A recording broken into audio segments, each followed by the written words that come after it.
What is good, everybody? Everybody. What is good in the hood? Locals. Yes, locals. We had a Saturday locals that we went to and ended up playing in it. So I got my matches, and I figured instead of editing them and stuff like that, we could just go over them live. I'll probably just take this and then we'll go over it live, and then I'll probably just take it and cut it into different videos.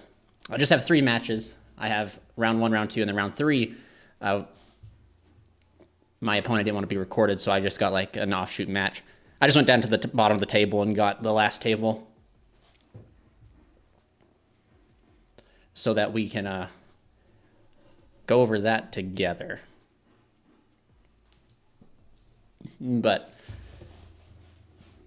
yeah, other than that, that's just what we're doing. That is what we're doing. Today, got to use Camelot at this locals, which was kind of unique. And you know what's kind of crazy is like,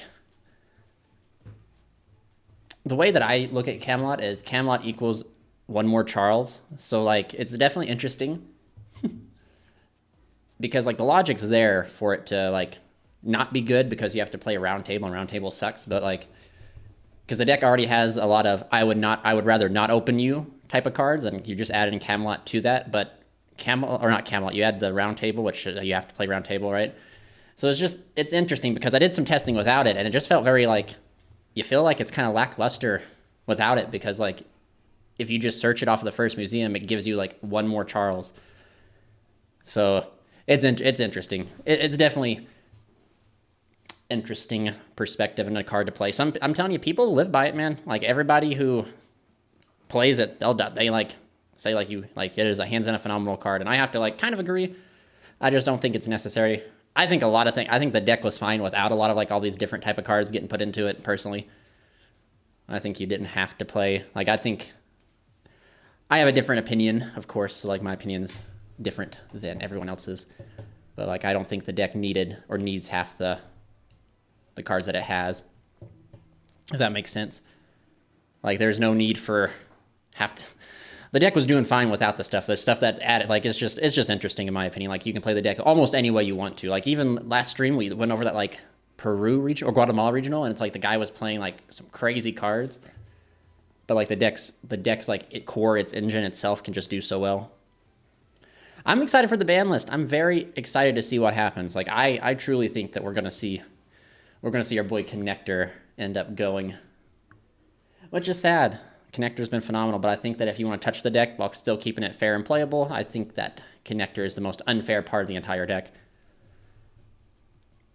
I even did some testing. Like I did testing where like they hit Connector and Isolde, the two like hits that like Isolde should not get hit. Like 100%. If you think Isolde should get hit, you're living in the wrong time frame, because like Isolde's not what's busted in that deck. Isolde is not what's crazy. Isolde was busted in Dark Warrior FTK in 2018. If Konami was going to touch Isolde, that should be the time to have touched it. But Konami can also do some kind of crazy off-the-wall shenanigans. So we'll see.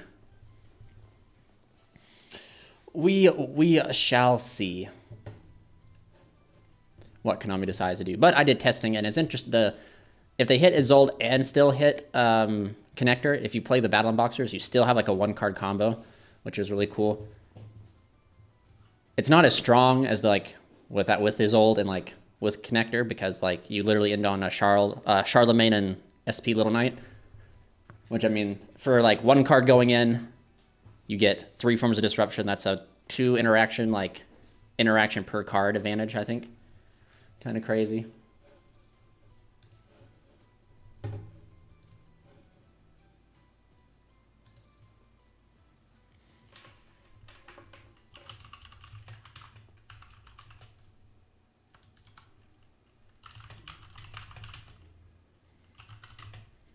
But how's everyone in stream's day going? What's everyone doing today?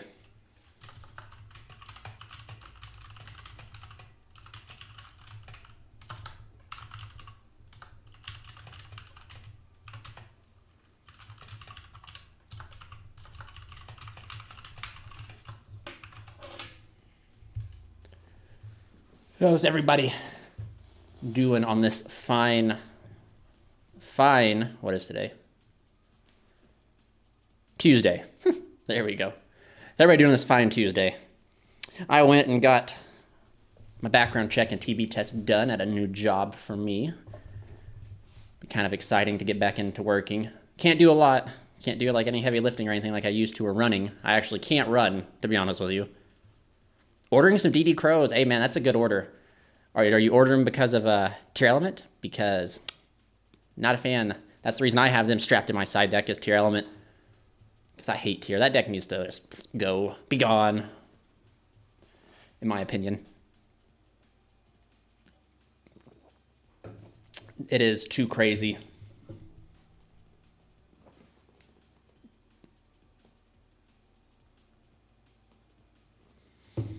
Too crazy. That deck should not be... Actually, you know what? Maybe. Bear with me.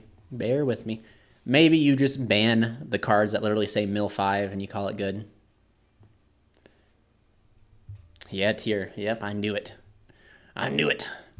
But yeah, just maybe ban the Mill 5 cards, you know, and then like just let them keep their shufflers and the deck is probably okay. Kind of crazy that you can literally hit a deck that hard and it still be able to perform phenomenal like that. I'm trying to think of another deck Konami like completely neutered, but was still able to do stuff.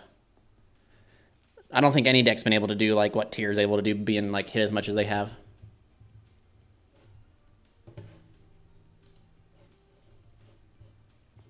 But anyway.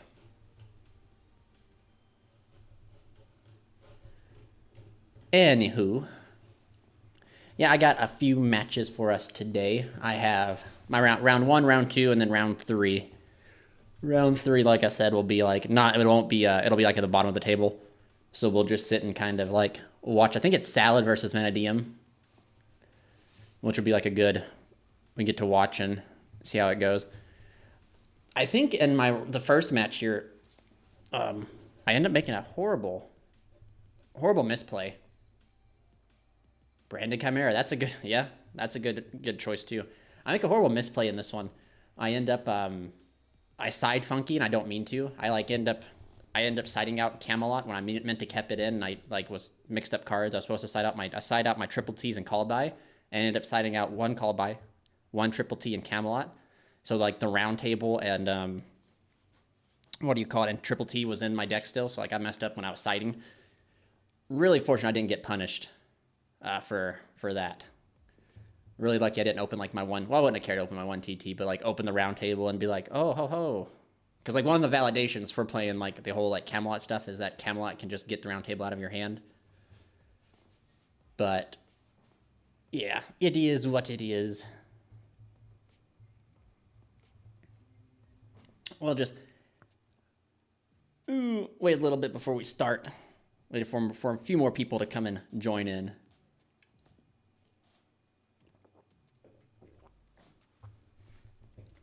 But yeah, we should have locals. My man Kyle here on this hero mat, he's like my kryptonite.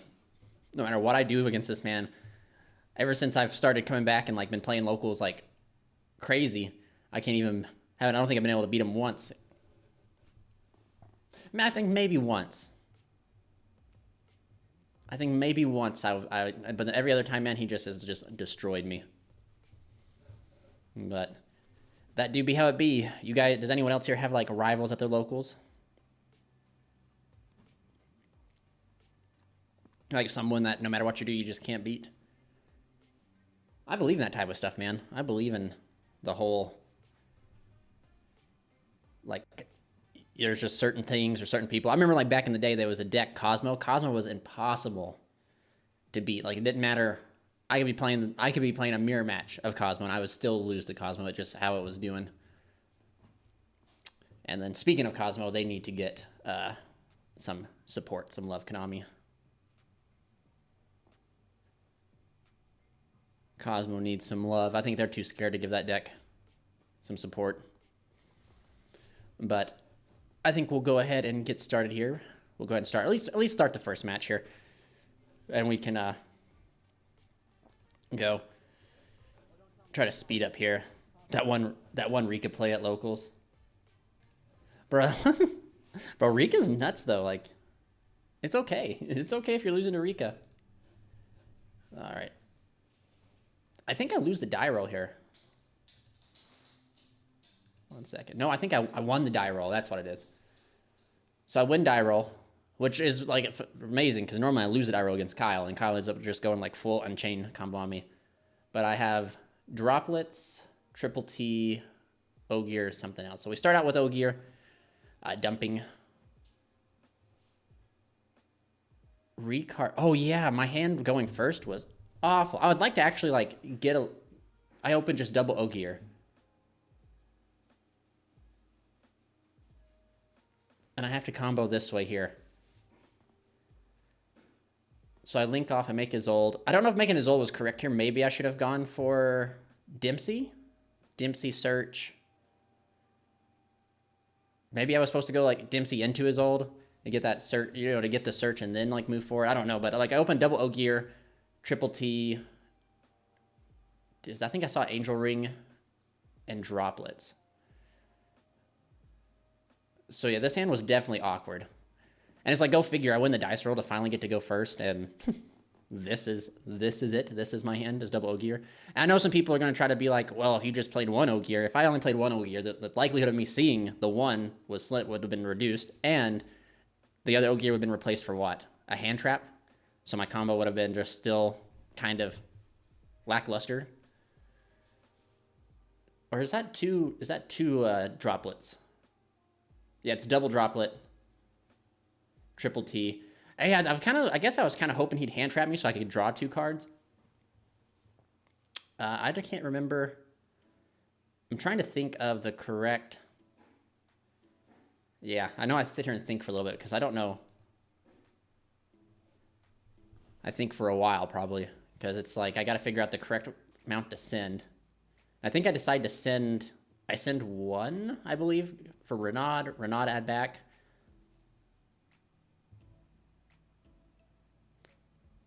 And the only issue, like, it kind of sucks that Renaud has to be only becomes a tuner when it's summoned by its own like condition. Because like if it wasn't the case, man, I could see it where you could like dump Renaud to add what you dump, like dump Durandal, add Turpin, then you could like special out Turpin by like attaching Ogier to something. Like you could, there'd be some pretty cool, like this one right here wouldn't be that bad, but I do take a while. And it's having to use Ricardetto so early too kind of stinks because like that warrior locks me. So we summon out Renaud. Renaud adds back Durandal effect, destroy itself, add. I don't even know if there was like a better way to play through this.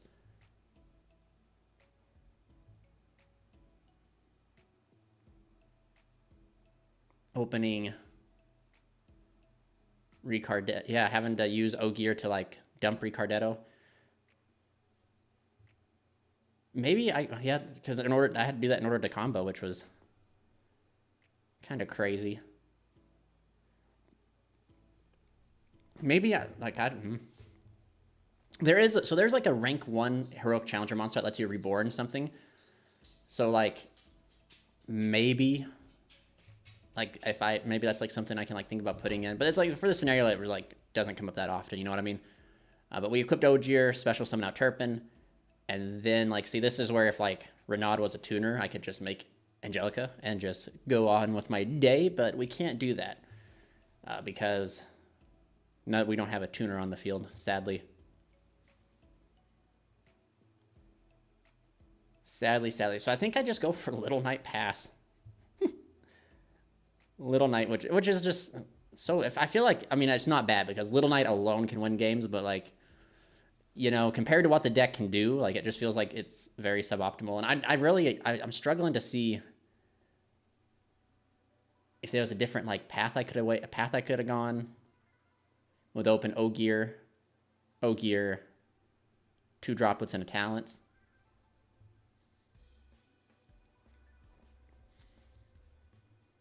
I don't know. What do you think about the new cheap pack list for nobles? I watched a little bit of his video, and to be honest with you, it's very close to like what I play, I still don't agree with the amount of hand traps. But like, just because I don't agree with it doesn't mean it's like incorrect by any means. Because I'm just traumatized by always drawing a hand trap for my 6 card, or always opening too many hand traps, or like literally opening a handful of hand traps and not be able to play through one hand trap on me. I'm not a fan of that. But again, I don't agree with the one names. Ogier is like the second best normal summon in the entire deck, and like the deck naturally, if you have any way from Ogier to get to Renaud, you just naturally beat hand traps by getting Gear Freed Insurance. I just feel like you really slim down your like opportunities to see that and to try and do that stuff. We're going to see, I think that's Aruha, right? Aruha pop the Escape. Horrible glare. Not on my side, sadly. I just can't seem at my locals to be able to find anything. It's nice that he, like, I've said ever since the Sinful Spoil stuff came out, I've said that you don't need the Sinful Spoil stuff if you're on a budget, or if you don't like it, you don't need it. The deck can do just fine without it. And I remember in one of my streams, someone's like, guess we'll see. And then literally there have been tons of lists that's popped. There have been more lists that's topped with it because of the hype behind it, because of like the mainstream ability to see it on the YCS. But also they've been but they've been some other lists that don't have the Sinful Spoil stuff that's been able to top and still do good without it. So it hasn't like completely like, it's not like one of those engines that you have to play to be good. The deck is in such a good spot that you don't have to. But we see Unchained Abomination come down. He discards for cost, and I think I droplets here. I think that's the correct path, is to droplets.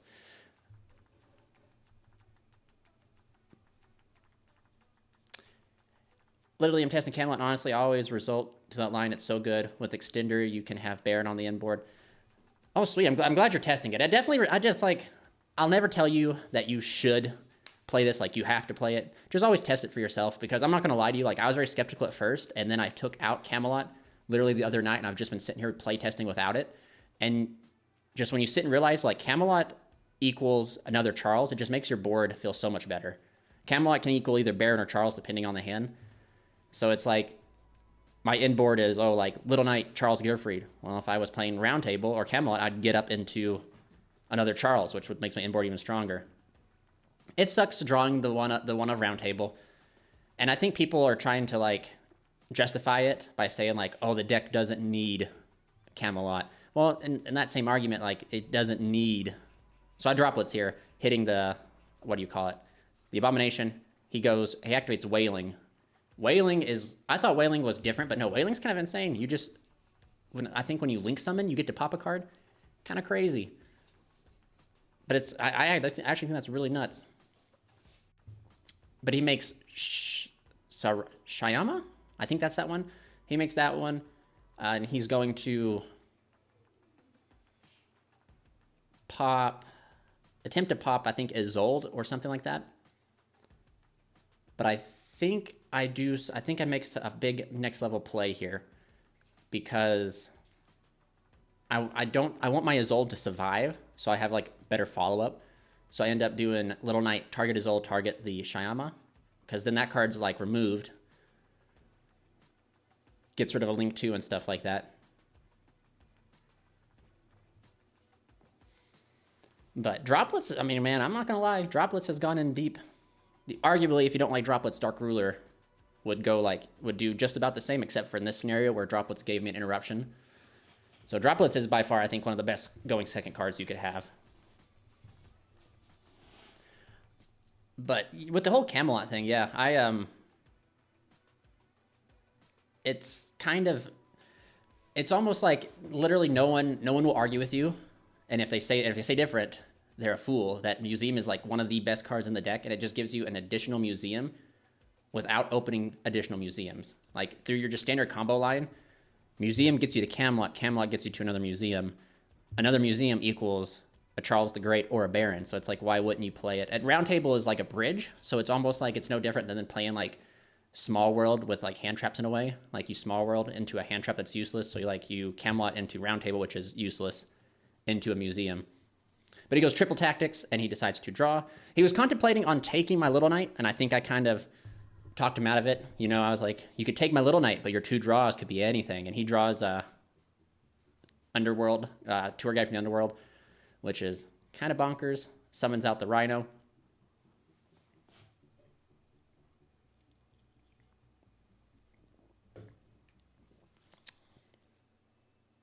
Have you tried using enemy controller to utilize Angelica? I've not tried enemy controller yet. And so it was on my list of things to try, especially since when I decided to like build this list, I took heavy inspiration from Triff's YCS Indianapolis, I believe, list. I think that was it. His like Hargo second, no hand traps. The issue, and I would argue, and I would actually argue against myself, I would probably take out in-perms for it instead. Because in-perm, it's the same hand theory I have with all hand traps. All hand traps are, unless you open 2 hand traps, 1 hand trap's never going to stop the opponent. So since I'm just playing in-perm, 1 in-perm is not going to stop my opponent, really, let's be honest, unless they open bad. So I have definitely thought about it. But we're going to see Rage and Aruha into... I think he goes in for Anguish. Clifford, the red dog. No, he goes in for his own Little Knight. Yep, Little Knight to banish my Little Knight. But I have, as you guys know, I have droplets and tactics in my hand. So, like, I also have Turpin in the graveyard to be able to come back. And Angelica's returning during the end phase. So, like, my follow-up is going to be phenomenal. Especially with how deep droplets can go in. Because droplets will be able to check the Little Knight and check whatever he brings back with that. Whether that's like Rage or not, like it's going to be kind of crazy. So in phase, the Shyama, I think it's Shyama. Correct me if I'm wrong. He returns Angelica, not Angelica, Isolde comes back. And the fact that Isolde can fire off again is pretty crazy. I have like DDR in hand too, which I think I drew DDR. Drawing DDR with having Ricardetto actually banished too. That's insane. That's huge. But I think I activate Isolde to try and bait something. Because right here, it doesn't matter if Isolde resolves or not. But like Isolde is one of those cards where it almost demands a response. So he's going to chain. I think that's Chamber, which allows him to reborn back Rage. So I go ahead and pay my cost, and he brings back the Rage. Which is, I mean, it's an unchained play. He technically can link off something of mine. Oh, actually, he can't. He has no zones. I think there's a goof here, actually. I think he attempts to activate, which I'm sure he can. So I send 4 to summon out the Malgus, or the Magius. I think there is a misplay. I think I don't know, can you even attempt to activate Rage if you don't have zones? It doesn't matter, because like I have the response with... I need to figure out how to get rid of this glare. Like I've tried everything to get rid of... to get rid of this glare. Excuse me, guys. Sorry for the cough. DDR, pitch the red layer. Is that what I choose to do? Yep, pitch red layer. I love sending Ricardetto to the grave with Oliver because it helps if you have a normal summon in your hand and you don't get locked into warriors using... Oh my gosh. You don't? I'll have to reread Ricardetto. I thought you did. I thought when you used the banish effect or the monster reborn effect you did. But I'm a Yu-Gi-Oh player, and I can barely read, and it doesn't surprise me if I would not read properly. But we go Ricardetto, effect on summon to reborn back out, I think, Ogier. And he attempts to chain. I respond with droplets. And I send... I don't know if I send Isolde. I do. I send Isolde and the Malgus. I think I send Isolde. I'm thinking on it. So I can go ahead and hit Little Knight and the Rage. Is my 2 targets, I believe. Yeah, hit both of them. But I think he tried to use Rage. I don't think he could have, because there's no zones. He has no zones. One of the smallest things about making one of the smallest things about Little Knight that makes it fair is its arrows that point left and right. You only get locked if you use the special summon effect when he's summoned. That's insane. I can't believe that. I think my mind just naturally goes just kind of like to make sure that I remember that I can lock myself. My mind just makes everything believe like you get locked. Well then, That makes this ending board should have been different then. Since I was not warrior locked, I definitely could have made like an Appaloosa. But like if you look at it, like kind of not making Appaloosa kind of benefits me here. Like what I did is kind of like correctly gonna probably win me the game. But we're gonna send to Malgus. Malgus effect will be able to shuffle 3, draw 1, which is kind of cool. Yeah, just showing. He was reading cards, so I didn't know if he's got to see what I put back. So we're gonna go there.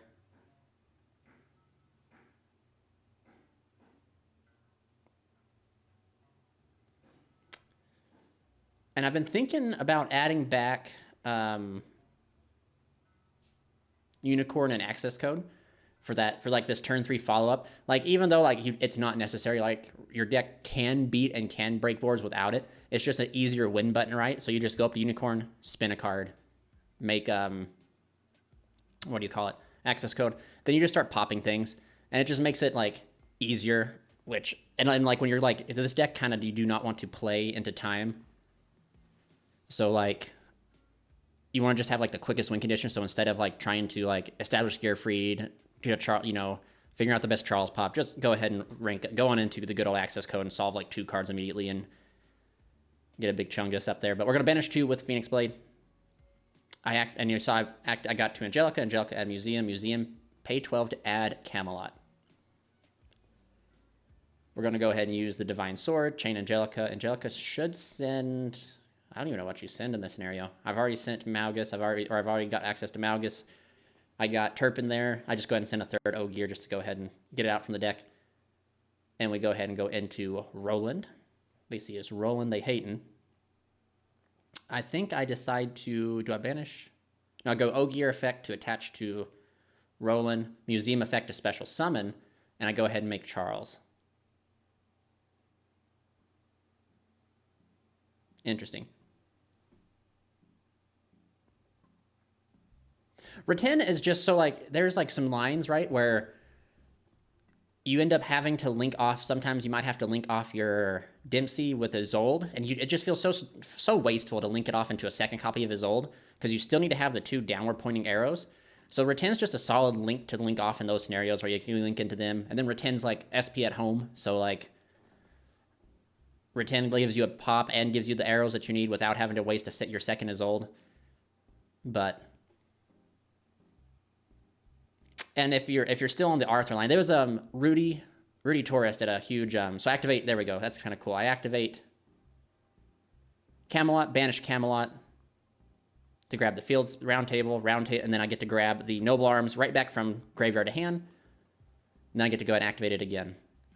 So it's like 2 museums. I only had 1 museum for Angelica, but now it's turned into 2 museums, which is really cool. Which that's going to give me the ability to turn 1 Charles into 2 Charles, which if you guys will see in this scenario is what allows me to win the game. Otherwise, I don't think I'd have been... He would have got like a significant crack back here, I think. But we go Chainlink 1 Charles, Chainlink 2 Almus, add back Gearfried, and then Charles will attach the Charles. And then I can use the museum to move this Charles up. And there we go. I just want to be careful with... I want to make sure when I start popping things, I have like Charles's negate live and Gearfried on field so like I can negate stuff. So I believe I banished... Do I banish 2?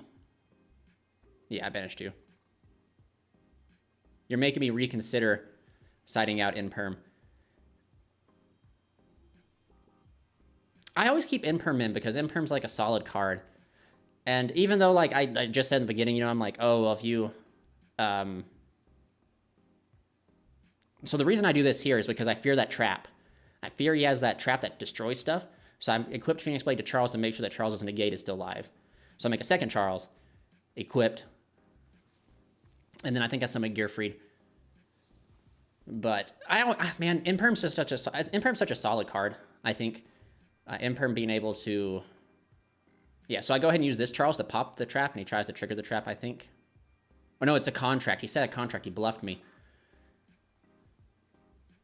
But yeah, Imperm's solid. Like, it depends on the matchup, right? Like, if you know the matchup's good, and you know, like, one Imperm... The certain decks do fold to, like, 1 interaction on a card. So, like, In-perm at the right moment could potentially end a board. In-perm on an Angelica when it's trying to tag out can sometimes like stop an Inferno player. Sometimes the hand's so weak, in-perm on his old can sometimes stop him too. But we're going to go tactics and attempt to take the I think it's Shyama, but it's 2000 attack. So like that's why I take it.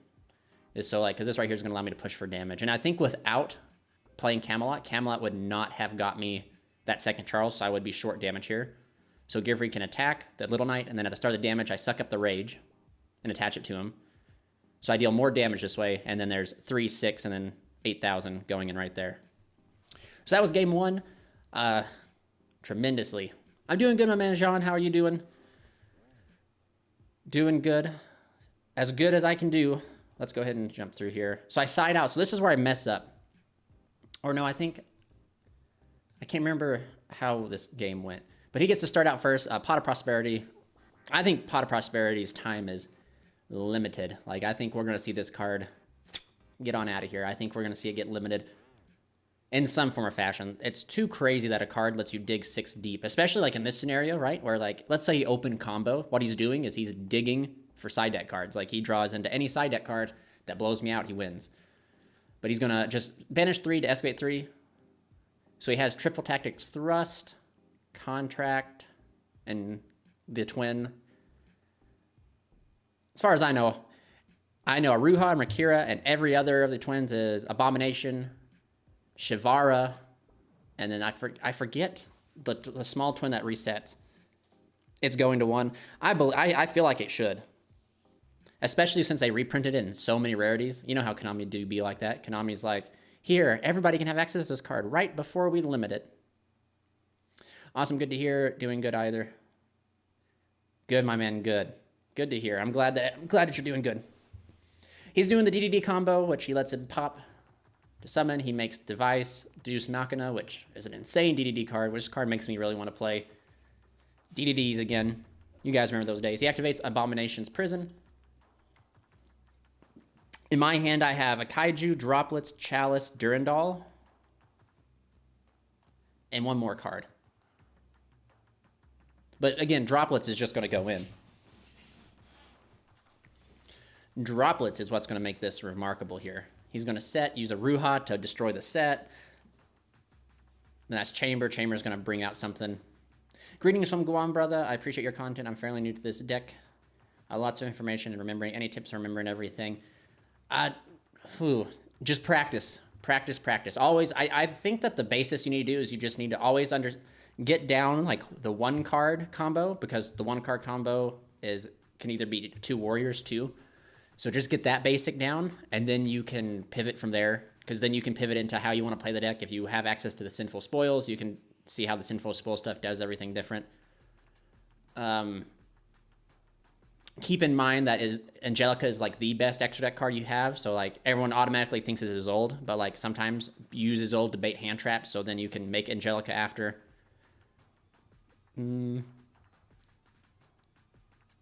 Just a lot of practice. Like this deck has a lot of combo lines and a lot of different lines, and has just tons of different types of like play styles and combos that you can learn.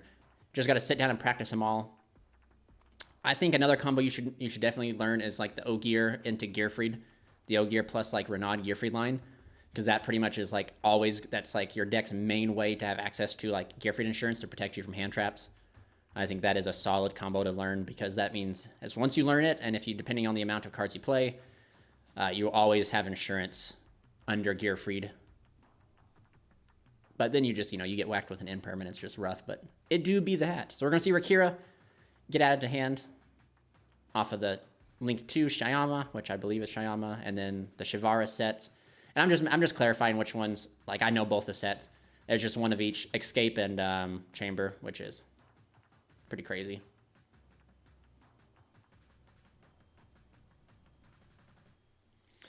And see, this is where I kind of like, since I don't really side into hand traps, because like if I side into Nibiru will be my 6th card. And what you actually will see in one of these matches where like my 6 cards a Droll.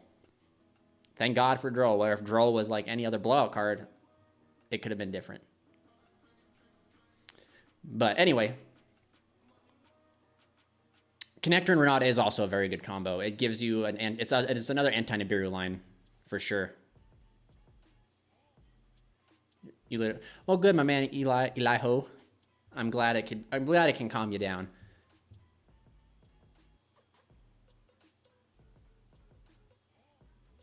And it's actually a good, the Connector and Renaud line is a very good line because it also like punishes your opponent for not knowing your deck, but also punishes the opponent for like, it just puts them like in a bad spot. They either nib and you still combo through it, or they don't nib and your board is a 3-material Appaloosa with double Charles. So it just puts them in a very bad spot. It can be, because you can like let like other like prominent players and you can like other people's opinions get in your head and stuff like that, and it can cause you, sometimes it stresses me out because it's like, I don't want to cut this card because I really like this card, and then like you have like in your mind your own validation for keeping the card, and then like sometimes your validation is like really strong and then sometimes it's not. So it is very difficult. But see, I have a kaiju in my hand and I think about kaijuing, but I just think that what's the point of kaijuing when droplets can literally just suck everything up. The droplets is just such an insane card. I think I know for a fact I send the kaiju, and I think I send Durandal. No, Almus. I send Almus. There we go. That was my other card. And I just go ahead and hit the Rage and Caesar. And see, Caesar is like, against this deck, like Caesar, or Rage ain't too bad of an issue to solve. It's Caesar that's hard. It's hard for this deck to beat Caesar plus a Rage. But the deck sometimes can beat Rage by itself. But we're going to go Header to the Chalice to go for the Ogier. Again, like the best normal summon. Second best. Ogier effect, we're going to go ahead and Foolish Burial. I don't know if do we send Gearfried? We sent Turpin, so we must have hard opened Gearfried. So I send Turpin. Another thing, like I said, I think this is the game where I mess up and I side out.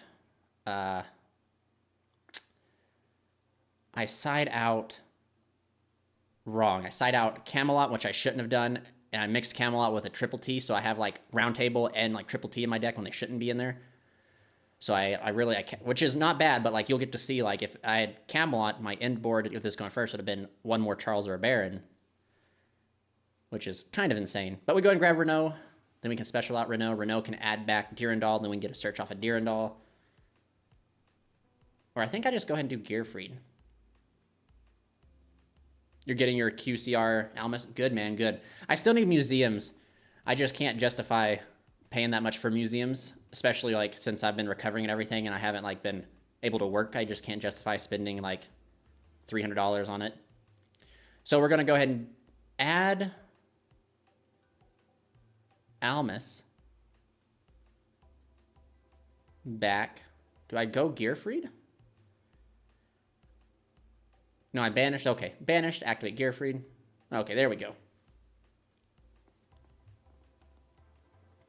But he's going to detach for cost to go ahead and get the Shivara to set, which is okay because like he can't activate the card he set, but he can technically destroy it with quick effects in hand.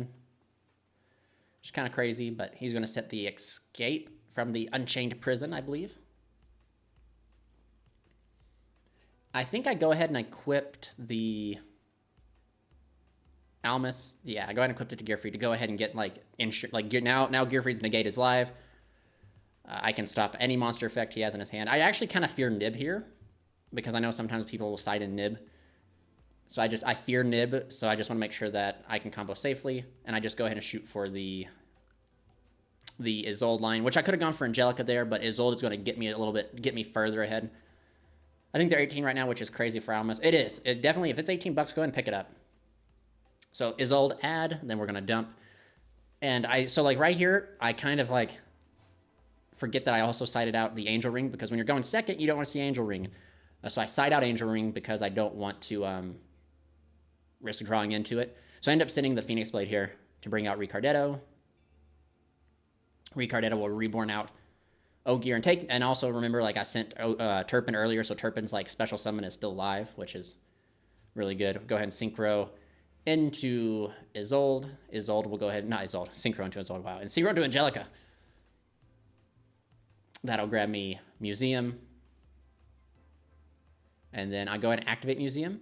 And then this is where I goof. I should be going for Camelot because it's going to give me, again, like right, Camelot's going to give me that additional big body. But I'm starting to notice, I'm like, where is it? Where's Camelot? Have I lost Camelot?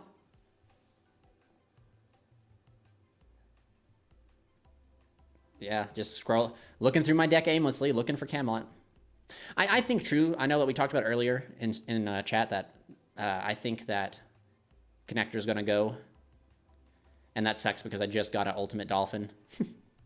So it's going to bite me in the butt. I'm just looking through my side deck just to see the damage. Like, I'm looking, I'm counting my cards. I was like, holy crap. I thought like maybe I messed up siding. And I was like, nope. Well, I did mess up siding, but I thought like I miscounted. And I was like, I counted correctly. I just must have saw the ultra rare Camelot and thought I had ultra rare tactics because that's what I used to have. So now I got to go for a different line completely. So then that's not... It's kind of like... There's a science to breaking Unchained boards with Infernobles, and that's you got to make sure you get a Charles before you start going after the spell and traps. But we're going to banish 2, get Phoenix Blade, attach to Angelica, chain Angelica's effect to go ahead and Foolish Burial. I think we can sit, and then so like I side out Malgus when I'm going second too, because like, again, I just would rather side in like more impactful cards. I normally, no, maybe I don't side out Malgus. I did.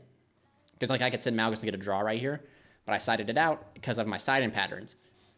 When I know I'm going second. And even though I was right in going second, since I've shut off his board, it's almost like I'm going first, so I'm not good. So now it's like a difference between trying to make the strongest board you can make while trying to make like the best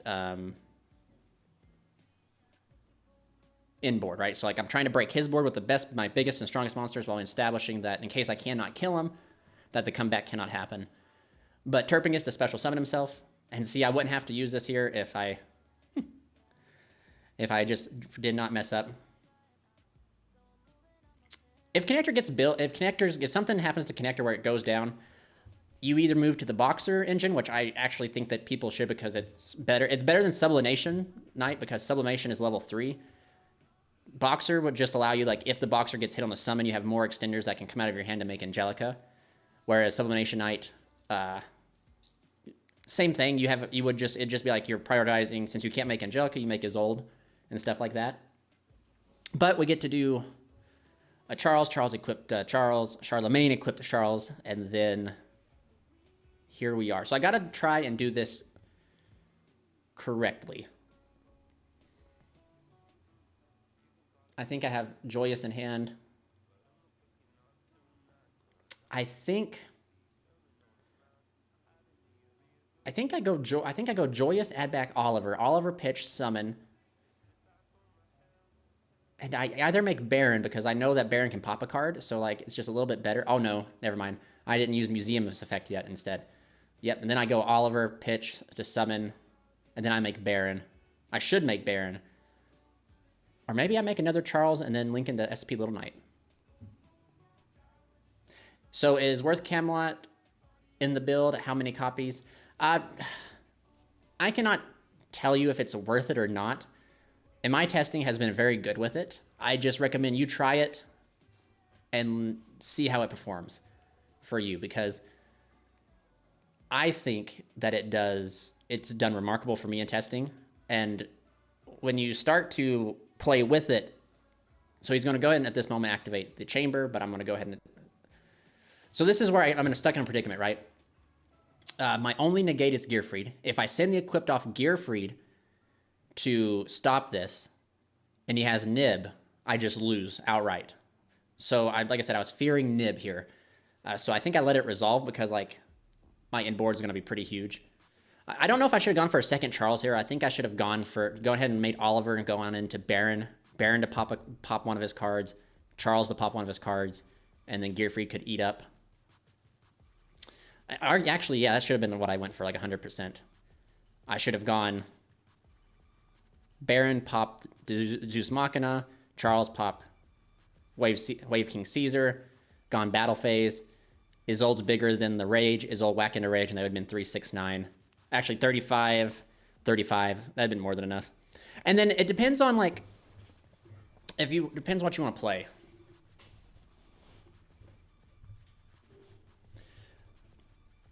And see, Jean, the guy that put me on to Camelot, plays in the Sinful Spool stuff. And see, he says that HB says that it does better in the Sinful Spoil because like you get the additional discard. Like if you hard open, it just makes it to where if you hard open Round Table, you get have just an extra discard to do with the Witch anyway.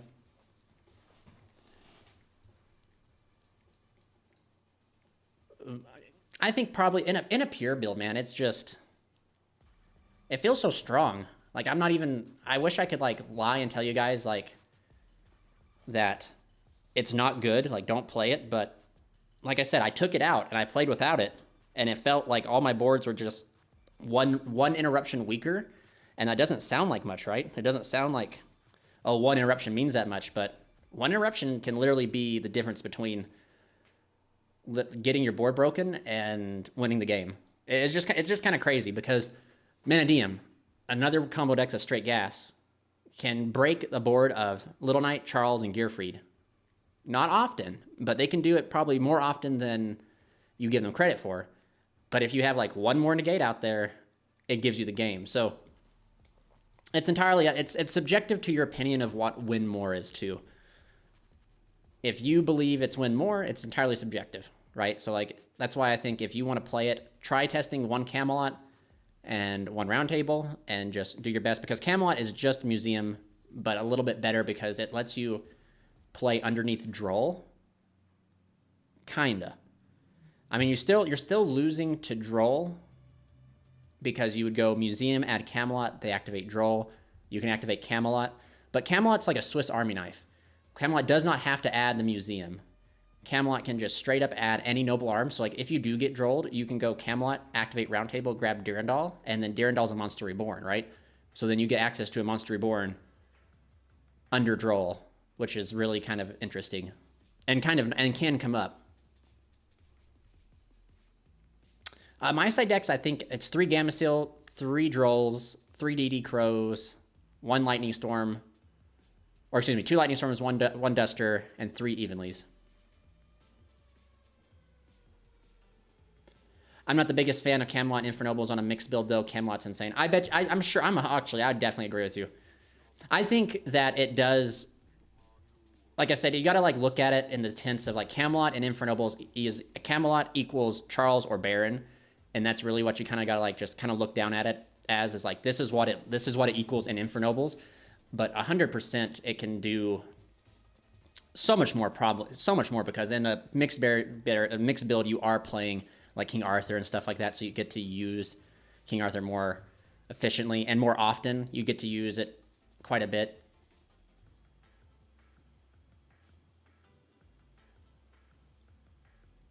I haven't had any bad, like I said, so far out of like the 20 some games I've played. You've lost a pop from Charles. Did I forget a pop from Charles? I think I was too scared to pop something. Or I was just caught up in the moment trying to figure out, like, I wasn't worried about popping, maybe. Because still even now, like, I could pop something. I go Gearfried, battle the Caesar, suck up the Rakira. And then I do, like, Charles. I think Charles goes over the Deus Machina here. Just doing math. So he takes 28 from that battle. Charles will hit there for 500. And then that's actually no, that's all I can do because I can't attack directly because of Little Knight. I use Little Knight to solve Shyama in the graveyard. But now like I'm in such a solid standpoint. And this effect right here is actually something that I don't like about Camelot. Is Museum gives everything a 500 boost, which is nice, and Camelot comes back during the standby phase. And Camelot sounds really good because, like Gabriel said, you get more to like you have more Noble Knight names on the field, so like you get to really use the protection effect of Camelot. But if you'll check out here, my ending board literally ends on no Noble Knights by name. So like I don't get to use Camelot's protection effect because Noble Knight cards have to be destroyed by battle or card effect to get to protect. But I don't end on a single Noble Knight because Charlemagne doesn't count as one, Gearfried doesn't count as one, Little Knight doesn't count as one. I guess it could come up if you don't get to make Little Knight and you have Isolde out there, you can like keep Isolde live. But I don't think I think that's probably the worst side of it. But again, so here it is, like even though it comes back, you get to pretty much use it again to reset Round Table and get Museum. So it's like the continued continuous, and like it doesn't just have to grab museum. You can grab like other cards too. The way I build my deck is with the theory of how do I get to most end board consistently. I have that. I look at that too. I look at how you can get to an end board consistently. I look at how many cards go into the combo sequence and how many interruptions I'm getting out of it. If I'm breaking even or getting more interruptions than the cards I put in, it's a good combo line. It's a good sequence, a good resource. And then I also look at variables that make certain engines bad, and then I justify or validate them. So he goes, he's going to try and tactics me, so I have to respond with Charles, send Ogier here. So that's how I do it. I look at that type of thing, and I just see if it's like how it does and everything. But every person is, and then I go ahead, okay, sweet, I use Roland's effect to equip the Charles. And he goes thrust, and then I use Charles' effect to negate the thrust. And I think that's it. So I just have Little Knight left.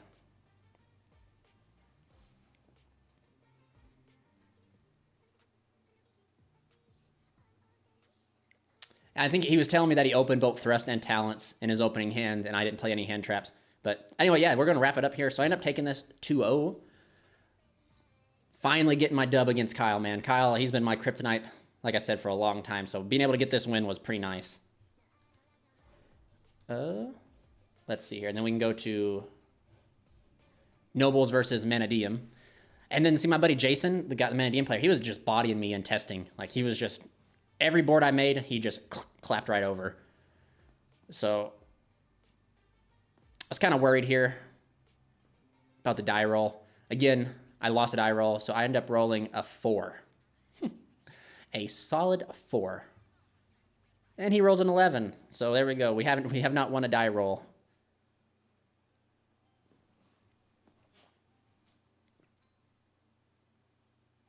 I really like my buddy Jason's mat. Droplet was pretty good, but I also opened Inperm here.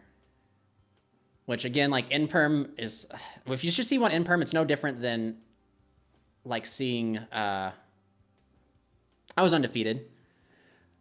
I ended up, it was a small locals, one of our smaller locals, but I ended up playing Unchained, Manadeum, and then an Infernoble mirror match. So I went undefeated. It's just my round 3, my mirror match didn't want to be recorded, and so I just recorded table. I'd recorded table 3 where my buddy Jason was at. Fenrir is like one of those cards where I 100% agree with Fenrir in Manadeum, because what it does for the deck is great, but I hate that everybody and their brother is playing Fenrir. And so some people have been arguing and saying like Fenrir and stuff. Fenrir is the same thing as Red Layer, in the sense of like, they're like, oh, Fenrir forces the opponent to hit us because we threaten Apollosa. But that's like, your 5th summon isn't like Apollosa. You just put yourself one step forward to Apollosa. Or yeah, so you put yourself one step forward to your 5th summon, which means they're going to nib you earlier than what they would, and you just lose everything. But I like Fenrir and Manadeum. I actually, like, it'd be kind of cool if Konami was like, they'd never do it, right? But like, limit it to everybody else, but like Manadeum and like cash, the deck could like keep it at 3. But that's not how Konami works. And that new Visa Samsara card is pretty insane.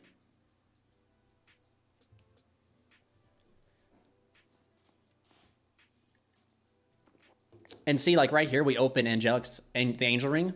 And Angel Ring is one of those cards that I was saying earlier in the video where it's like, I would rather not see you in my hand, but like you have certain cards that make Angel Ring live.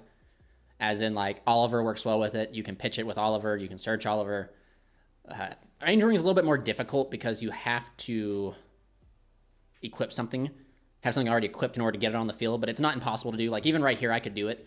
I could go Chalice into Ogier, normal summon, equip with Durandal, then equip Angel's Ring if I was truly scared of a spell. But he's going to go Calarium and do some crazy things.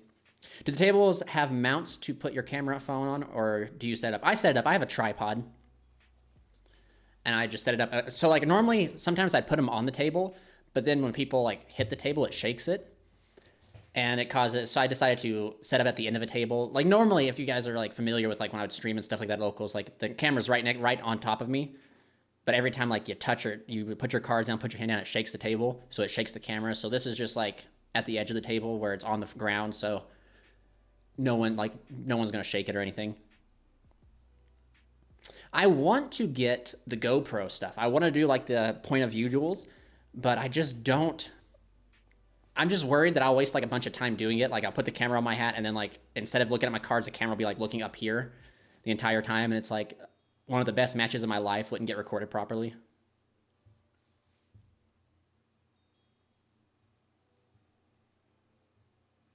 But he's doing pretty much mana DM shenanigans here.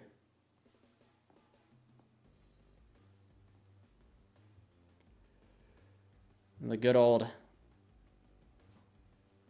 And see, this deck is one, like, I like this deck, but it's one of those decks where it's like you have to open. Like, it's nice that 2 engines, the Scareclaw and everything kind of like mix match together. But if you don't open like the right cards, you don't get to link the engines. And then if you open all Scareclaw, you don't get to do a lot. And if you open all Mana Diem, but the Mana Diem engine, I think, connects to the Scareclaw engine, but it doesn't connect backwards. So, like, if you open only Scareclaw stuff, like, your inboard is a little lackluster. It's like Appaloosa, Astrolabe maybe, or Appaloosa with, like, a Baron if you're lucky.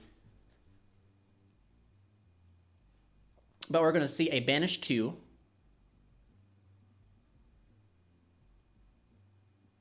To summon out Astrolabe. And then we're going to see the effect of Cross Shape. And I think this is where I decide to... No, I don't imperm here.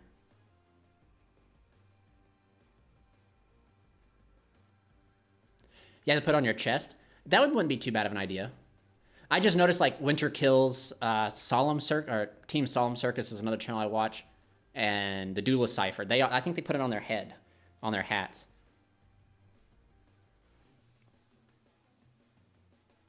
And I wouldn't mind doing, I would actually prefer to do that than carrying my tripod, or at least I wouldn't mind doing both. I could do like the point of view, then do like table 1 feature matches. So it'd give me more content and stuff like that to be able to have.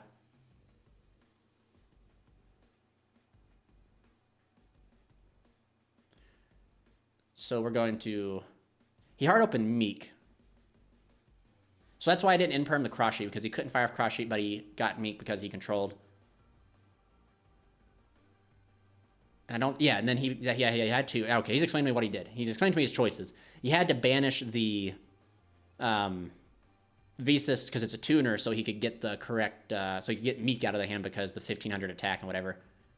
It's kind of crazy, Konami put that restriction on Calarium.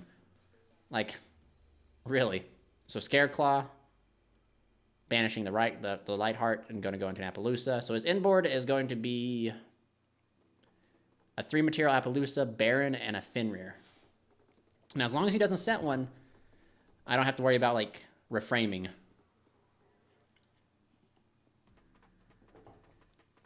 He sets one. All right. So I have to worry about reframing. And I draw for turn. I have imperm. So I got to just be very smart with how I do this, technically. So I imperm the Baron, because Baron's like the threat, right? And since I have access to Museum, I get to get access to Red Layer. And Red Layer alone outs Appaloosa or outs the Fenrir. Which is really nice. And it does, like I said, doing this doesn't start nothing. So I pay, because I open, so I add this to add the Camelot. I already open, I think, no, I have Chalice, Durandal maybe in hand? I did. I have double Chalice, Angel Ring. Go Durandal effect. To grab Red Layer. Kind of crazy. Kind of crazy. And Red Layer will, like I said, Red Layer will solve the Appaloosa or the Fenrir. Arguably, yeah, there's no shot. There's no chance I let I attack over Fenrir. Appaloosa's 3 negates is just too much. I guess I smack Appaloosa and I can handle the 1 banish off of Fenrir.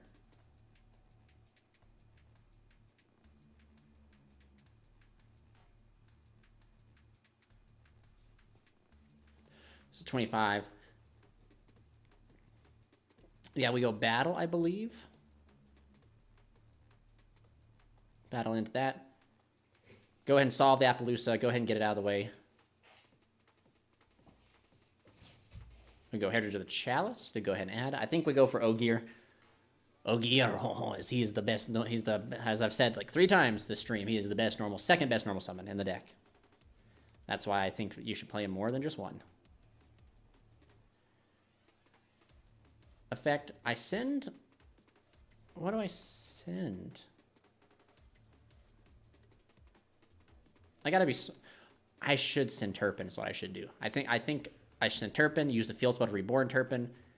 Because if I...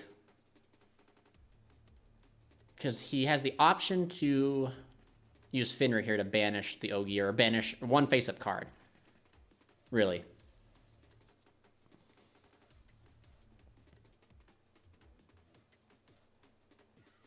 So he's going to use Fenrir to banish the Ogier. But since Fenrir does not negate, Ogier goes through, and I do send Turpin. And then I just get to combo. I have full reign here. Unless that set is something that's threatening, I go here, affect the Museum to special, and then I can go ahead and just go right on into our Isolde.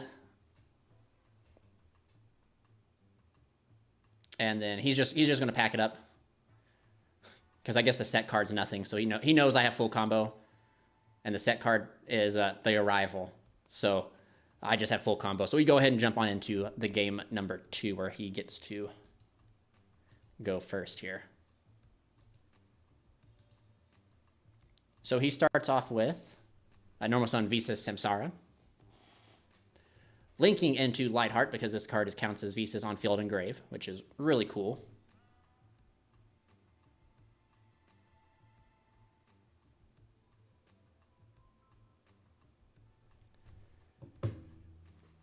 Such as Reichphobia, because he's scared of things.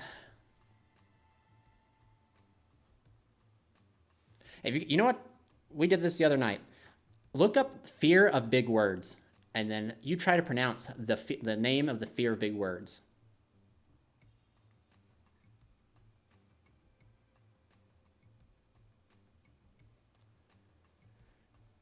All right, so I see his hand. He has reframing in hand. That's pretty good. Reframing's a great card to hard open, especially if you're Menadium.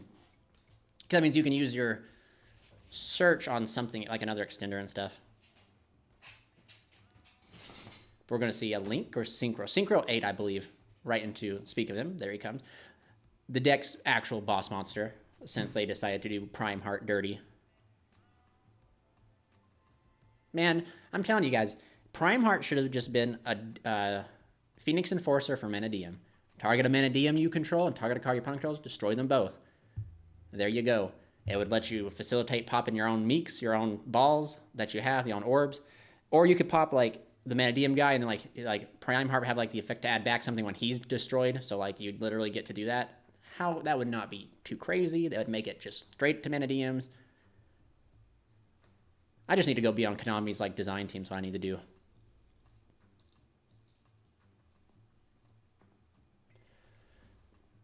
I think I have Droplet. No, maybe I didn't open Droplets. Droplets has the past, so like this is my technically my 3rd tournament. And I've only lost once.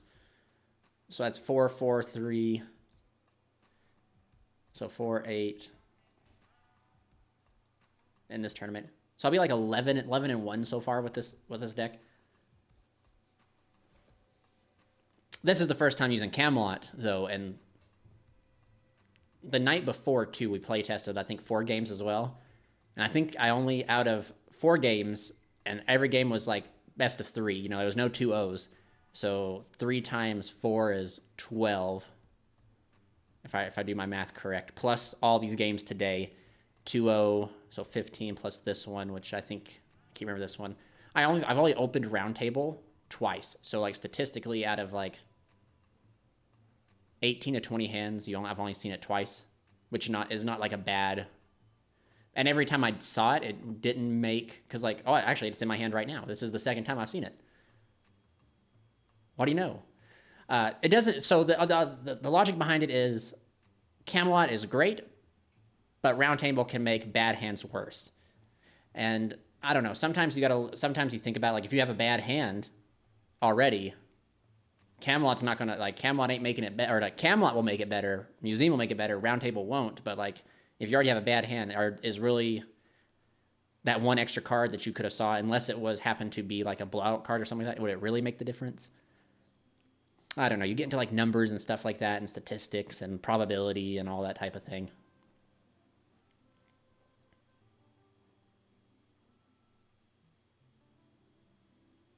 When I top regional in my city, I'm giving you a shout out. You legit showed me how to play this deck with the most patience.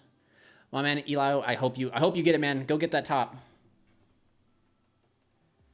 The deck is like really rewarding. And that seems to be, I seem to like decks to where like you get punished for misplaying. So the deck punishes you when you mess up, but like when you play correctly, you get like rewarded. I just like decks like that. I don't like, there's some decks that have like a lot of forgiveness where if you goof, oh well, like the deck's just so crazy, or like the lines are just not that like diverse to where like you still get to go and combo off.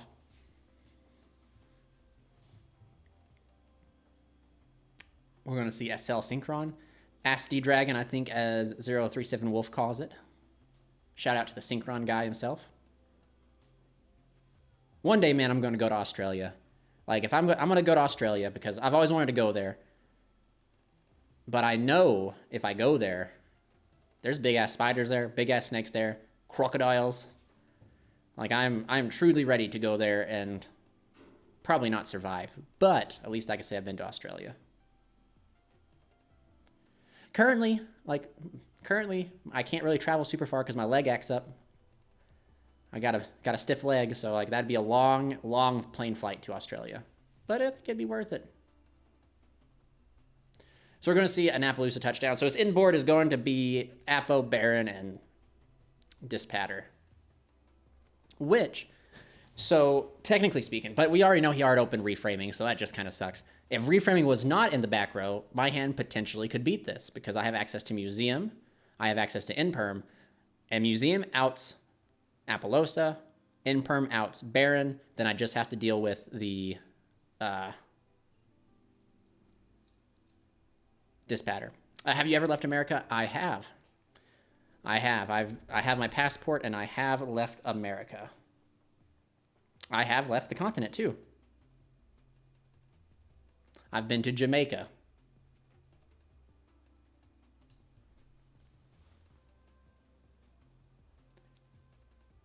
So in perm, I think I have even, and no, see, okay, so right there, if you, maybe you could see my hand over my ugly face here, but I draw Droll for turn. So this is exactly why I hate hand traps, man. I hate them, but like some of them are so necessary, you gotta play them. We're actually going to come down here. There we go.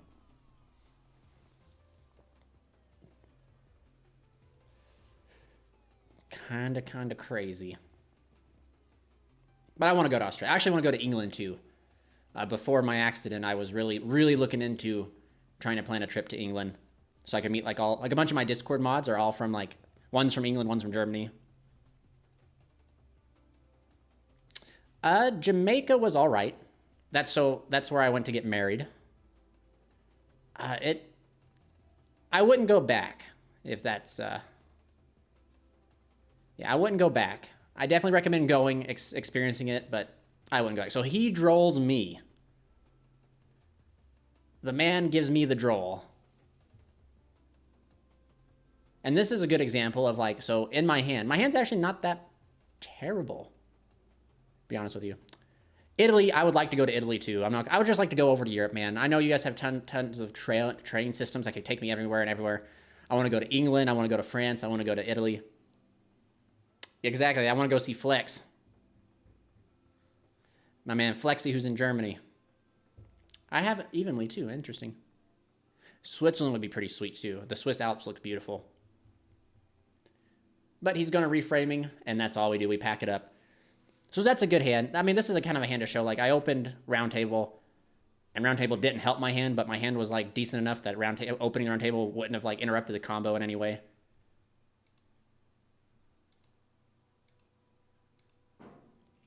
But I want to go over there. England, like, I just love history over in England, and I would just like to go and Europe, just in general, would just be a cool place to go. Medieval history and everything.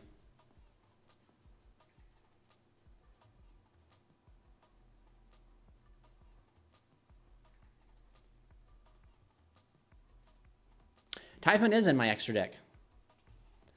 It's for that in case of emergencies. The last line, Typhon. I think I hard opened Camelot in this game too, which Camelot gives me access to. You guys can see I opened roll. So GG. Sorry, Manadium, you're gonna be a Manadote. Not this time. That just kind of sucks. That's one thing that kind of turns me off of Manadium is the fact that it really does hard lose to a fat droll, and it's like literally like there's not really much you can do. I go Durandal. So I open the whole Ogier, like literally the insurance plan, right? Because I play as much a pretty high count of ways to get to Renaud and Ogier. So if you guys have noticed a theme with most of my duel videos is I always have access to this combo sequence. There's a pattern, man. There's a pattern. But we're going to get to see a full utilization of Camelot, opening Camelot. I've been to the Noble Arms Museum in England. Bro, that's insane. I really want to go check it out. So we go ahead and use Camelot, activate Camelot, banish itself to go ahead and activate the round table directly from the deck, and to go ahead and pick us up Museum. Round table, man. If round table said during the main phase instead of the end phase, it would be significantly better. It would arguably be. It would definitely justify playing round table.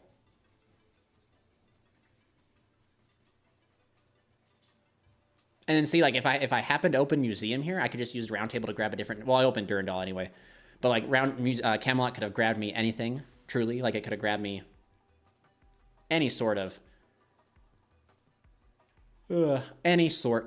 Noble Arms card. That's why I actually believe it's kind of like more crazy than what people think.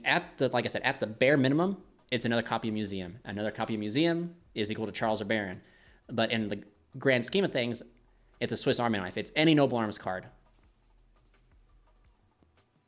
So again, Gearfried, Insurance. Gonna go make Isolde. Isolde effect. Sometimes, and I'm looking at his hand. His hand's kind of, ooh.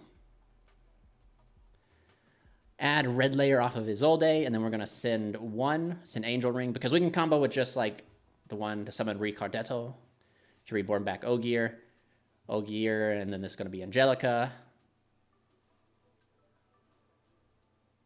And I think I can't remember if I do this, because since Angelica's just gonna go ahead and grab another copy of Museum, so technically we have access to two museums. I just wonder if I use this first museum correctly. I should use Ogier's effect to... I can't, never mind. Yeah, I have to use Ogier to proc the Angelica. So I don't get to use like this Noble Arms to its... Or don't get to use this museum to its full... Oh, maybe I do. Hold up, I think I do if I play this correctly. I should be able to. Send Turpin, and then I can go Turpin equipped to Roland, Museum to move up. And then that would give me the fodder in the end to... Oh, wait a second. Okay, yeah, I catch it in time. Whew. Good thing. So this is going to let me use the Turpin later on to be able to come back to turn Isolde into a little knight. I think. Go ahead and activate Museum, pay 12 again. I think I go for Almus. Yep, because Almus will have me back Renaud. I've been trying to do my better to get my French down so I pronounce their names correctly. In history, Ogier was actually called Ogier the Dane. Fun fact. Chainlink 1 Charles, Chainlink 2 Almus. Equipped. Grab back here. And then Museum effect, move up Charles. Go ahead and equip Roland, make a second Charles. So it's like I said, like, if you see Camelot, Camelot equals Baron or Charles. Every time. It does not matter if you open round table or what. It automatically equals an additional copy of Charlemagne, which, and then if you start getting disrupted and stuff like that, like you got to play through hand traps, it does do a lot more. But Turpin's going to come out, and we're going to go ahead and make SP Little Knight. And again, we did this whole entire combo underneath the solid protection of Gearfried. Insurance by Gearfried, like Allstate. As Gearfried stands, you're in good hands. And then I can even utilize Joyous if I want to. I think Droplets. I have Droll in hand. Like, there ain't no way, man. There's no way a Manadian player is going to be able to... Maybe in a universe, a Manadian player could crack this board if I didn't have Droll and Angel Ring. But there ain't no way. Heck, I could even right now, I could equip the Magius, destroy it, shuffle, and draw one more card if I wanted to. You know, it's just kind of the deck's just kind of crazy. Angelica returns,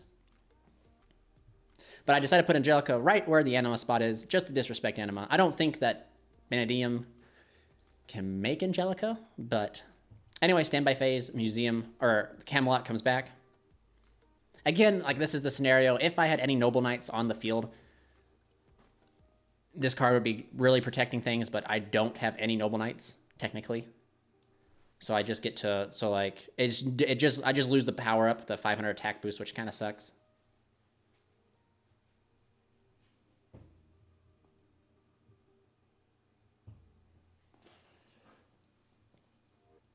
But I don't think there's any world, man. As soon as the first, but see, here's the thing. Here's actually something,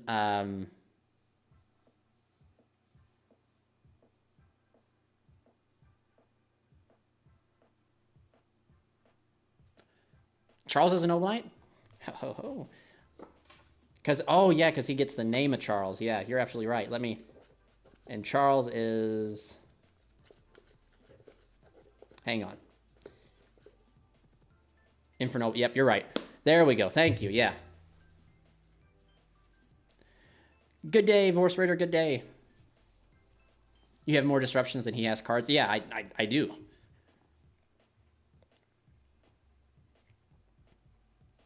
Perfect, never mind. Discount what I said.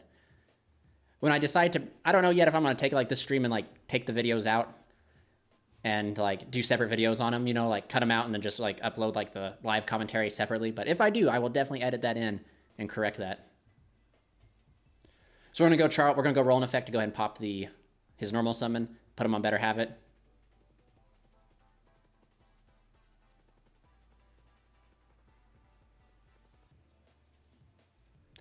Just got in. Sweet, my man, sweet.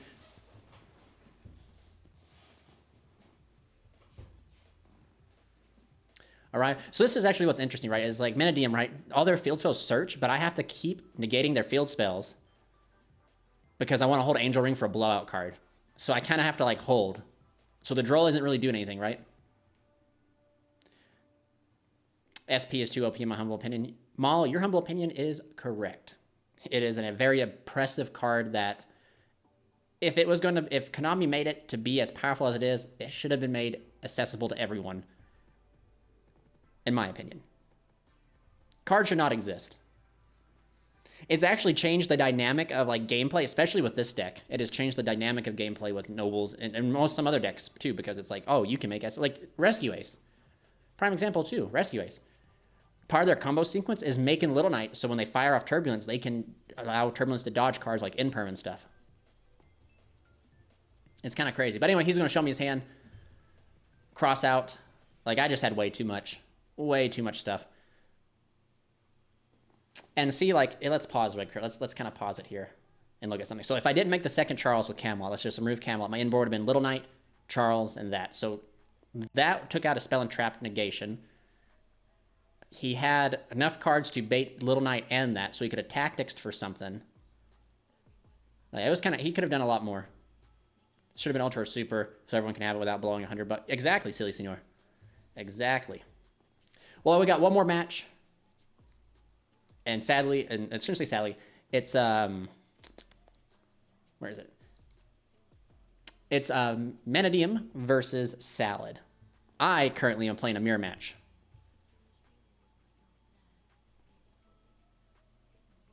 They make Little Knight to have a warrior for his own. Yeah, technically. I mean, there are some ways you can make it. Like, yeah. But we're going to have Salad versus Manadium here. I'm fighting the mirror match. on the other side of the table at table 1. The Sinful Spool variant versus my own spice of pure, probably pure as a pure list could go, honestly, especially if I'm playing Camelot.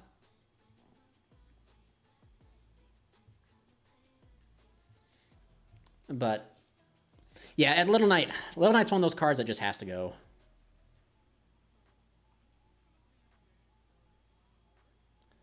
Little Knight, he rolls a 6. That's pretty decent.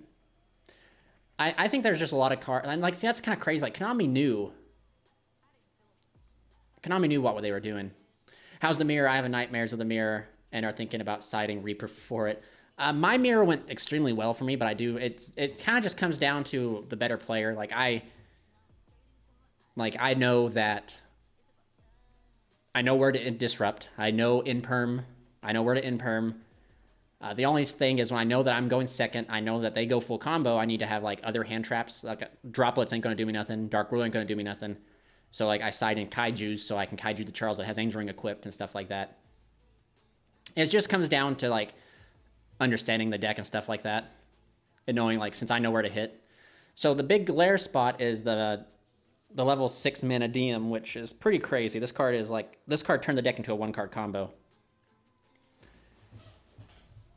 Yeah, is Lancelin actually playable in the current format, or is it just unnecessary? I think it's unnecessary. Well, I'll take that back. I think that very similar to Arthur, it has its utilities,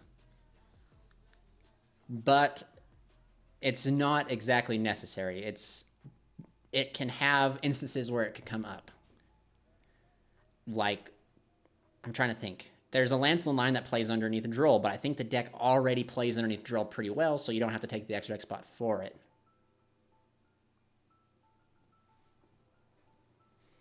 Yeah, silly Senor put it perfectly. Artie, like Dempsey does what Artie does better, but like there's some instances where like you open Ricardetto and have an Artie to be able to do the Artie line to get it out of your hand lets you combo that way without having to combo differently. It also allows you to save Renaud for like later in the combo, which a Renaud in the middle of the combo is like literally the difference between a Baron, an extra card rip, depending on the hand, an SP Little Knight.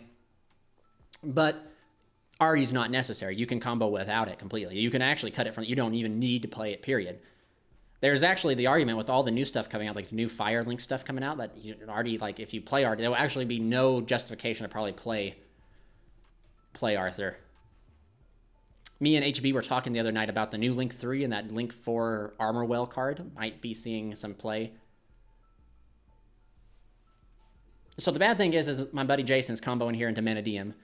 Manadium, or not Manadium, Salad plays a lot of hand traps. And I don't know if my buddy Jason's familiar with the anti-nib lines that Manadium can do. So there it is, right there. The Rock. The Boulder does not agree with your 5 summons. What is the update on the sleeves? Will you be making Infernoble sleeves? Man, so as soon as let me tell you my horror story of my shop, right? Got my accident. Wasn't able to put in orders for like a month because I couldn't put in orders online. I have to do it here at home because of like the program and everything. Would not work on my phone. I get home, put in orders. My distributor only sends out some of the orders. So I'm like, wait a second. That's not that's not okay. So I've had to refund people, and I've had to put in orders like 2 times. So like for those who don't know, like I put an order, I pay my distributor for the mat, and then all that, it gets shipped out to you guys. But when I have to do it 2 times, I lose like all the profit I would make off the mat. But I'm not about to, and I've tried to contact my distributor through email, through phone, and I've not been able to get a hold of them. But I even bought a mat to see if like distributors even sending out things, period. And I got my play mat. So I've been really fighting. So like that's why there's no more mats in the store, is because I've been trying to find a decent distributor that I can count on that this won't happen to, because I don't like that. It's stressful. Just super stressful. A Blown Whale and Pantheon Princess. Yes, Elysium, that's it. I don't know if those will actually come out. I don't know if they will actually change the deck up that much, but we'll see. So I won OT 6-0 about 2 weeks ago. Got a regional in about 10 days. I'm not sure anymore if the wanted engine is even that good. Pure feels more consistent. The wanted's kind of nuts. Like for what it does for the deck, if you enjoy, like, it's kind of crazy. I mean, like it's still one of the best engines out there to play in the deck. I don't know if I'd say it's not good anymore. I still think it does what the deck wants it to do. You know what I mean?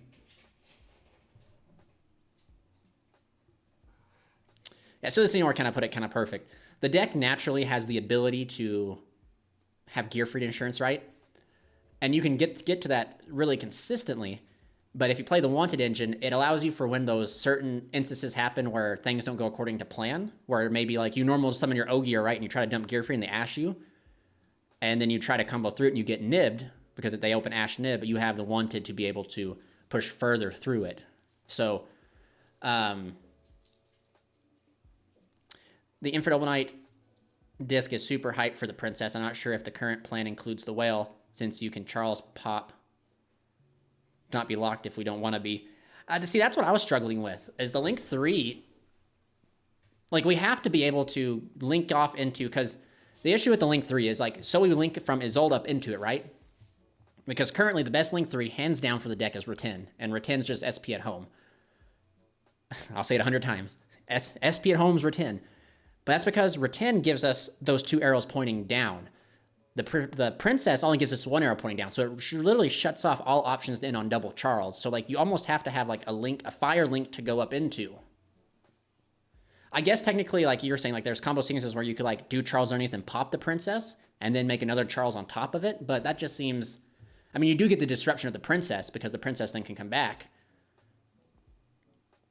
But I'm not too sure.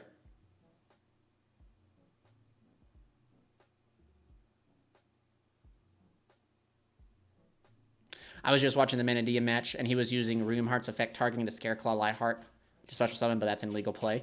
Is it? Can Runeheart only target Manadium cards?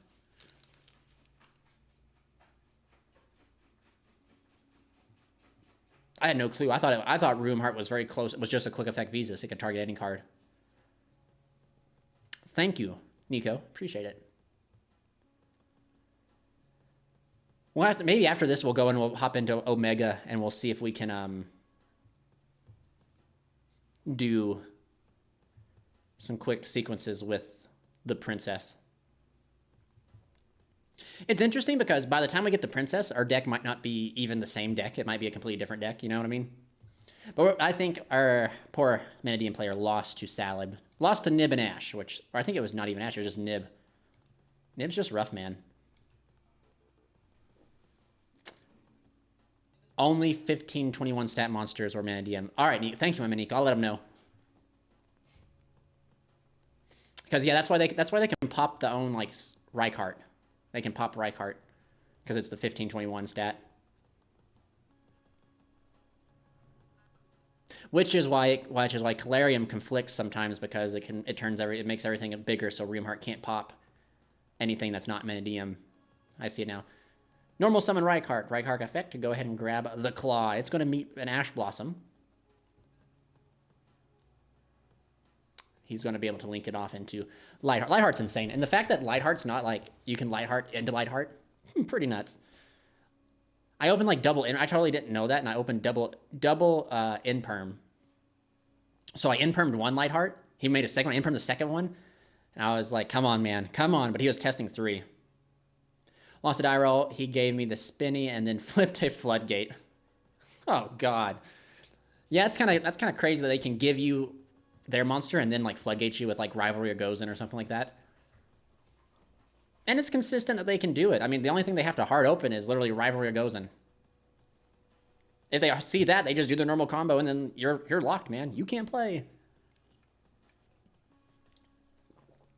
Yeah, that's kind of nuts.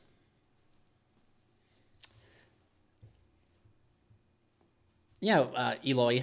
We'll have Elohai. Eloho. We'll pop over here onto Omega after this, and we'll see what we can do with it.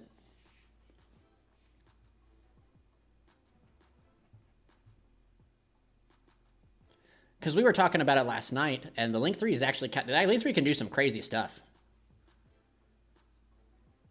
The fact that a Monster Reborn's like kind of like helps you complete or mitigate the ability to make Angelica, which is still pretty crazy. Visas target light the Lightheart. Visas comes down. Lightheart can come back because he controls a Visa Starfrost. This deck's a cult, man. Or Visas is a cult. I think I saw somewhere where they finally explained the lore of it. Like one of the new cards that came out show Visas Samsara trying to like he went back through time and he's to Reichardt. So it shows that Visas and gang lost to Veda. But since he got sent back in time, he's trying to rally and do it again. Because Vita's the big bad guy, right? So, like, kind of a good ending, right? Like, yeah, the good guys lost, but they literally get a second chance. I got a Mothra. Ghidorah over Baron. Shout out to the Salad player for moving it down, so the glare is non-existent. Salamangreat Circle be activated. I would probably would have done that during the draw phase to play around Droll, which I think our Manadian player has. Yep, Droll. Not sure how I feel about the IP mat. I kind of like it, but then I feel dirty for liking it. Hey, at least it has like the good artwork on it too. I mean, both artworks are good.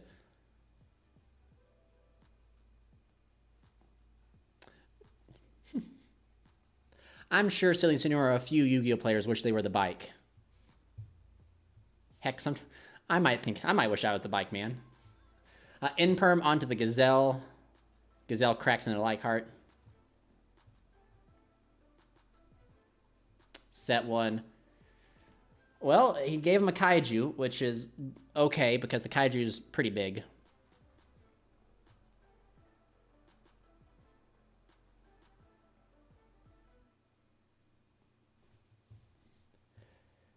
Oh, but see, that's something that Manadium has that I think that people, like, I think that some people don't acknowledge is they have, like, almost immediate access to Vicious Astrolabe, and that card literally goes burr.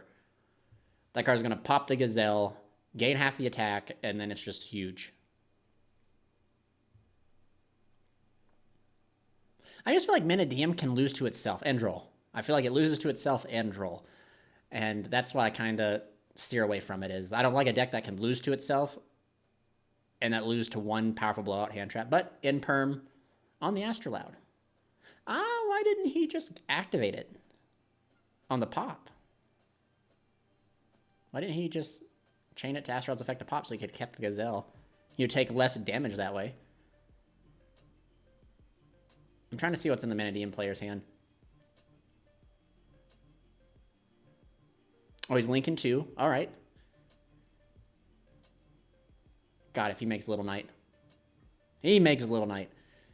2023's most bested card. Crazy, crazy, crazy.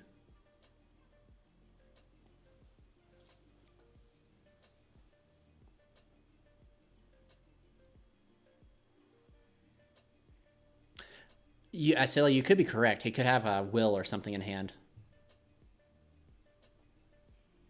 But he makes Little Knight to banish the Gazelle. Okay, so now Will doesn't matter.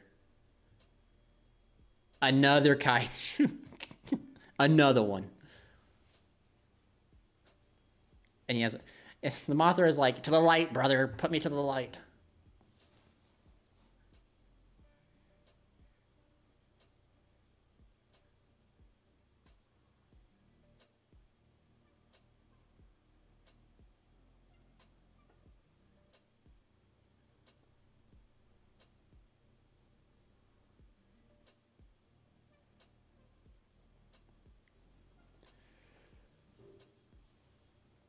Salamangreat to fire.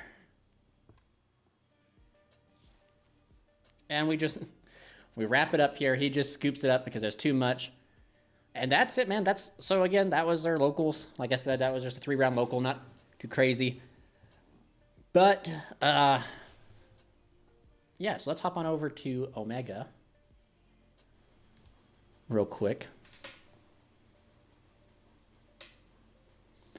I'm probably because maybe it's because he had, maybe he was prepared, maybe because we have a few flow players that are locals, so maybe he was just like trying to cover, but that don't make sense because they can't do the barrier statue anymore. I don't know. Good question, man. Good question. Very solid question. Don't know why you choose. Okay. Here we go. All right, so the link 3 is the princess.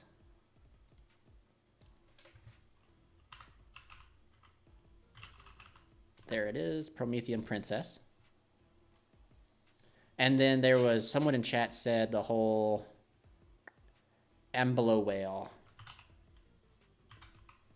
Amblo whale.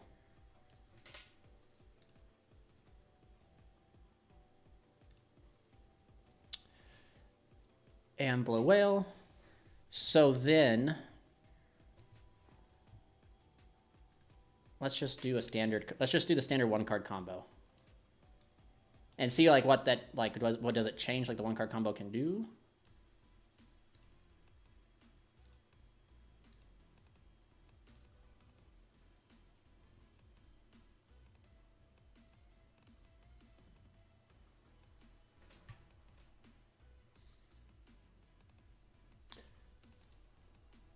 So normal summon, use the effect of connector, summon dolphin. And if anybody wants to see, like if you guys truly believe we'll lose Isolde and connector, let me know and I'll show you guys the 1-card boxer combo. So we go here, right? Go here. We'll go ahead and use Isolde. Add red layer.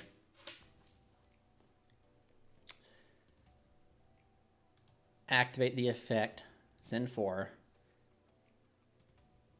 Send 1. Send 2. Send 3. Send 4. Ogier. Use Ogier's effect. Send Turpin. Divine Sword. Banish here and here. Ooh, I think I see something. I think I'm already seeing some things. Activate here. Target here. Special summon it.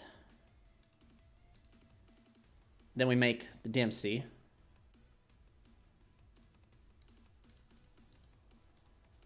Make Dempsey. Use Dempsey's effect. We go ahead and add ourselves Renault. Add to hand. What is this app or site called? This is called YGO Omega. Special summon here. Use the effect. We can go ahead and grab this. This is going to be like super. So like now we could, I mean like let's say if they hit Dolphin, right? Like we don't get this. But technically here we could go DDR summon back Dolphin. Dolphin to end up ripping a card. Actually kind of crazy. And what does the whale require?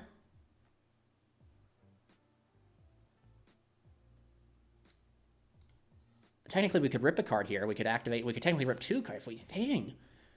Because like if we win Dolphin first, Dolphin rip a card, there's 1 card. Then if we DDR back Dolphin, hit another card, there's 2 cards. This and that go up into the Princess. Princess brings back level 4 Angelica. That and that go into Flamboyant. Let's try it here. Let's try this. That. Pitch that. Summon back here. Go here. We'll just go ahead and pitch. We should be down 2 cards, technically. So we'd hit 2 cards out of their hand.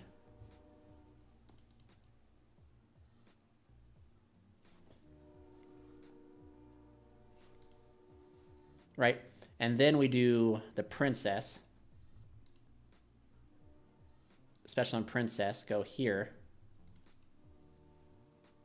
Princess effect.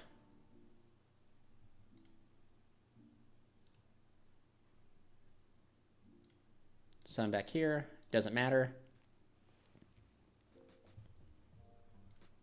Then we can go ahead and make the whale.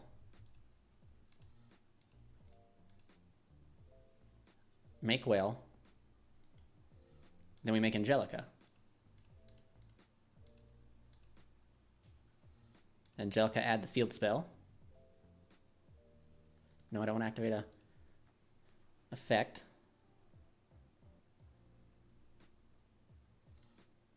Activate the field. Activate. I don't want to activate anything. We'll go ahead and add Camelot.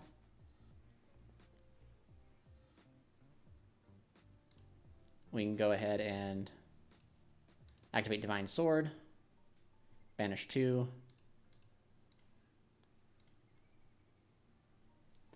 Yeah, this is actually kind of cracked, yo. That's assuming that these cards survive, right?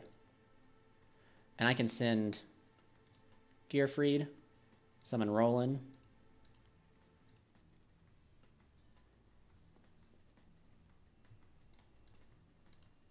Go ahead and activate here. Go here. Activate here. Move this up. Now I get to special summon Chuck.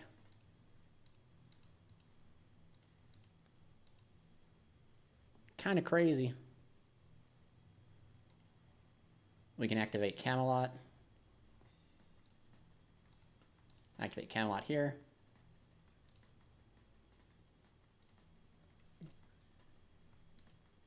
See, and then see, like, we could even, so like, here's a prime example. We're going to be able to grab back a museum from grave. Museum can grab us Durandal. Like, we get to end on whatever. This is just kind of crazy what Camelot can do, I guess. Activate here. Because even then, we can link this into a Little Knight if we really want to. Because we could go this into... But we want to keep this for the princess, so I guess, like... Because, like, we could go, like, Museum, add Durandal. Durandal, add... We already used Renault. Never mind. Never mind. We caught it. We caught it. Activate here. Nope, I don't want to chain. I just want to make Charles.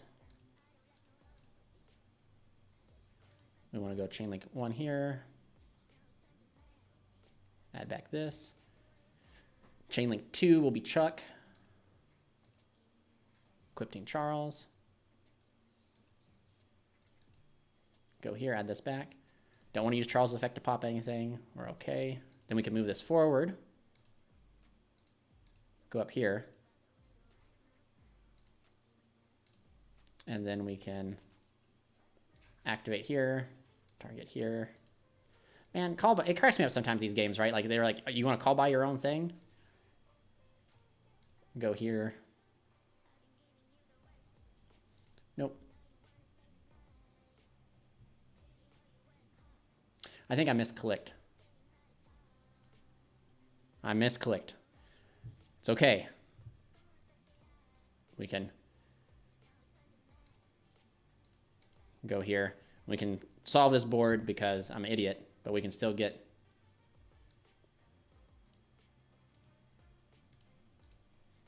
We can still go here by banishing 2.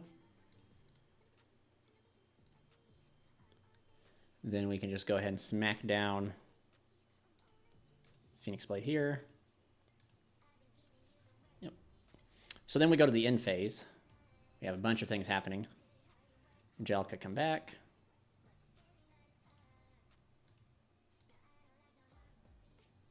Misclicked again. So that's infuriating. But that's okay. And then, yep, we get to activate. I thought this card said... during the main phase, you can search one fire monster, blah, blah, blah.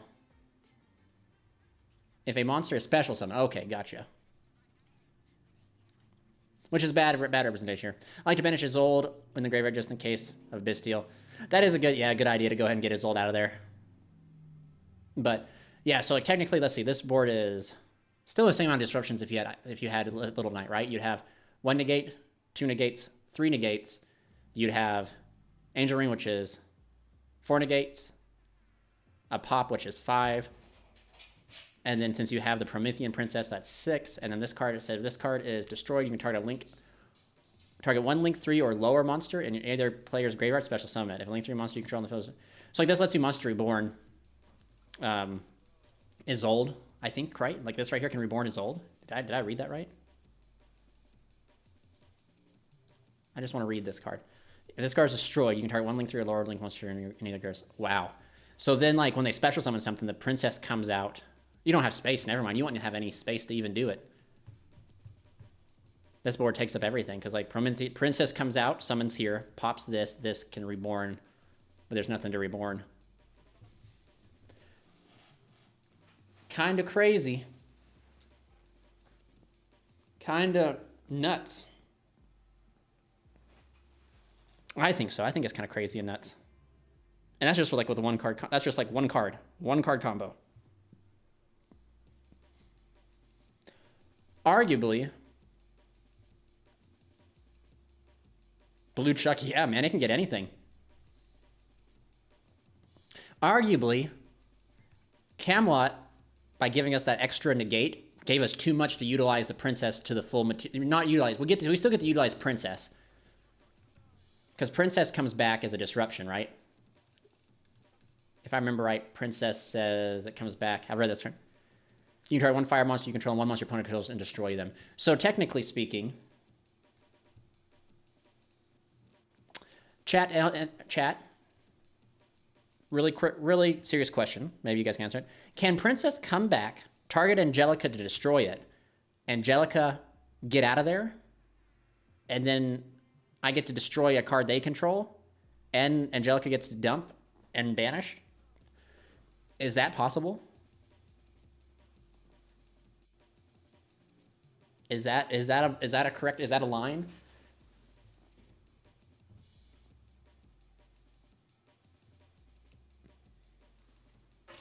If that's so, man, like Angelica and Roland are lovers, but I think this Promethean Princess might be Charles's Charles, I think the artwork of this card is beautiful too.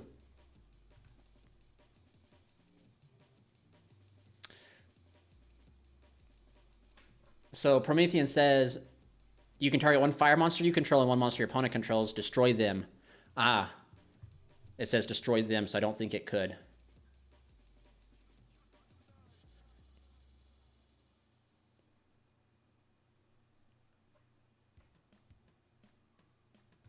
Yeah, I don't think that it could. And then Angelica just says if this card is targeted, you can... Like, that targets this card in the field. When this card is targeted for an attack, you can send one Fire Warrior from the deck, and if you do, banish this card. I would think not. I think that the way the Promethean reads, it has to destroy both. Yeah, it has to destroy both. But, I mean, that's not terrible. Honestly, like, Promethean Princess can come out, destroy... I know it sounds sacrilegious. Destroy Angelica. Because I don't think there's no point to destroy the whale. There's not any need to destroy the whale because you can't use it to his max potential. Like, Camelot really gives us the additional Charles, which really stops like the full potential of whale, but whale still being a 3,000 Chungus up here.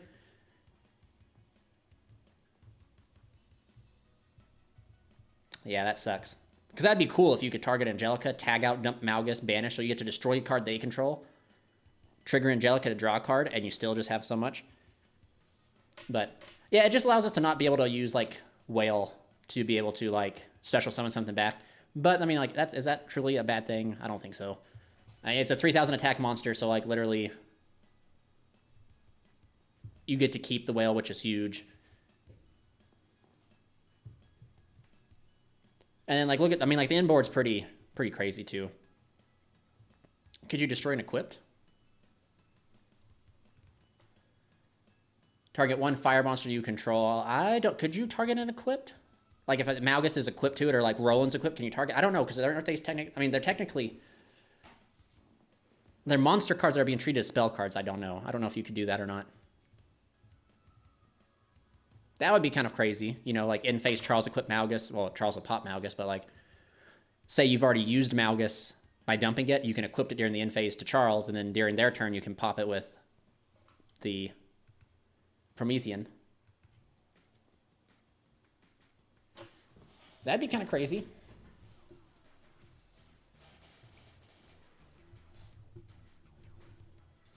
That would be really insane. Kind of would suck if Konami touched his old, and then like we lose like the coolness of like this type of combo sequence.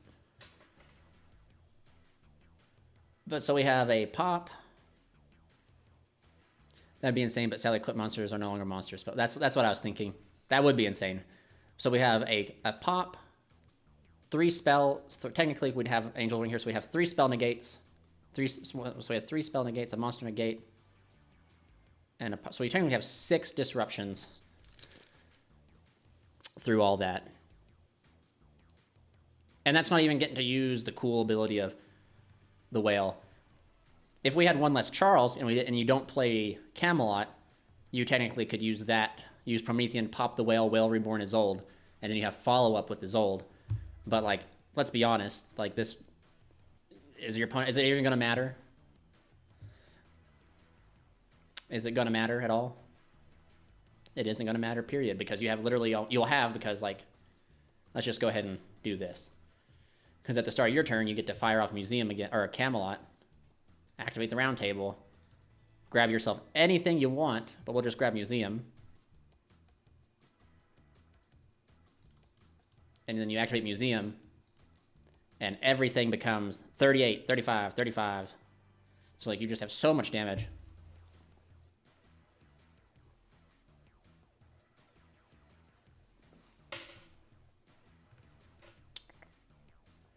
You can target one Noble Knight monster card in your spell and trap zone, special summon it.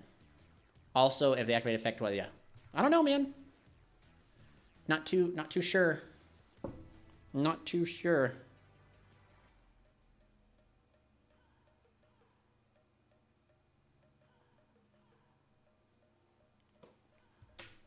That's just kind of, I mean, that's nuts, really. So let's go ahead and surrender. No point in sitting staring at the same screen. And let's go back and let's do something like Ogier plus Durandal.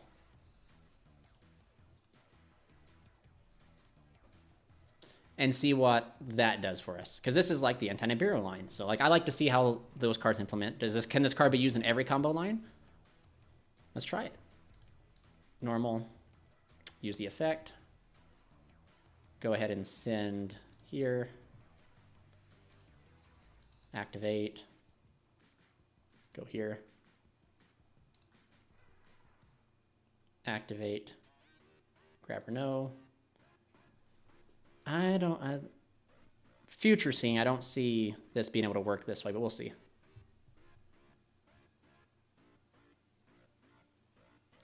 Yeah, I don't know either. That'd be kind of cool if you could. You'd get to keep Angelica, too.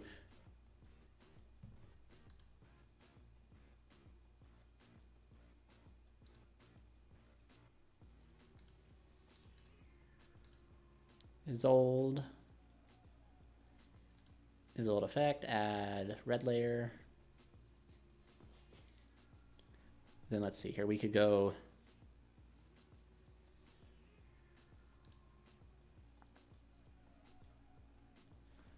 banish, summon. So this, I don't think this gives us protection from Nib because we'd have to use Ogier to attach here. Then we go Isolde effect.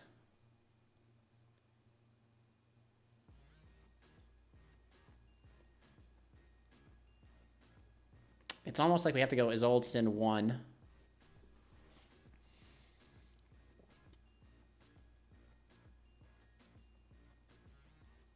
I mean,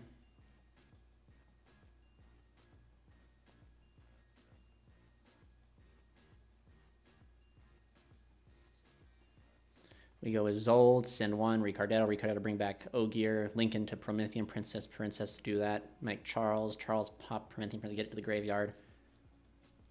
We end on double. Let's do this. We send 1. Oh, we'll see. We almost send Ricardetto. This is not anti-Nibiru. for sure. We're going to get smoked by Nibiru. Nibiru.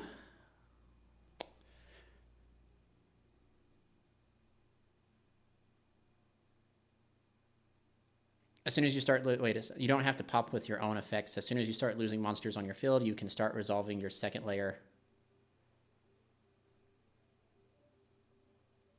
effects. What you talking about, my man, HB?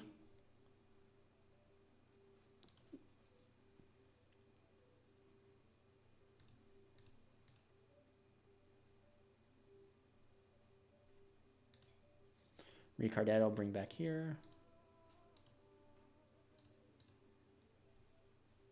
And then see, you can...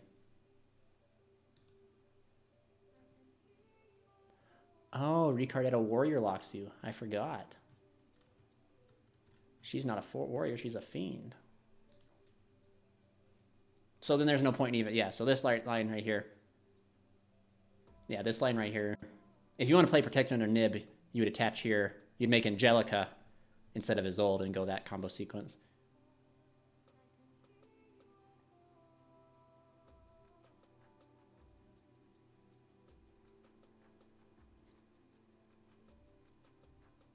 I mean,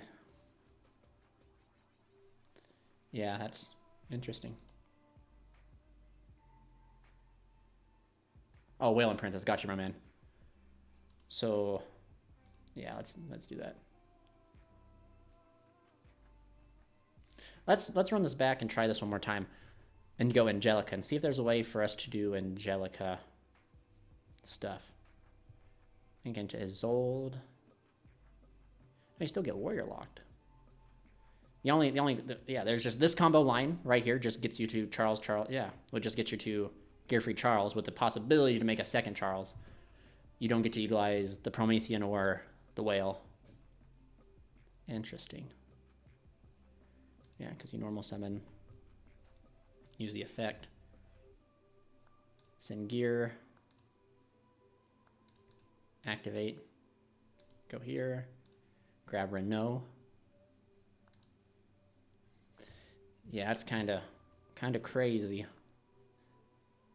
Special. Use the effect of Renault to grab gear. Then you can make Angelica. Use Angelica's effect, grab Museum. This is our third summon right here. Effect, banish. Fourth summon.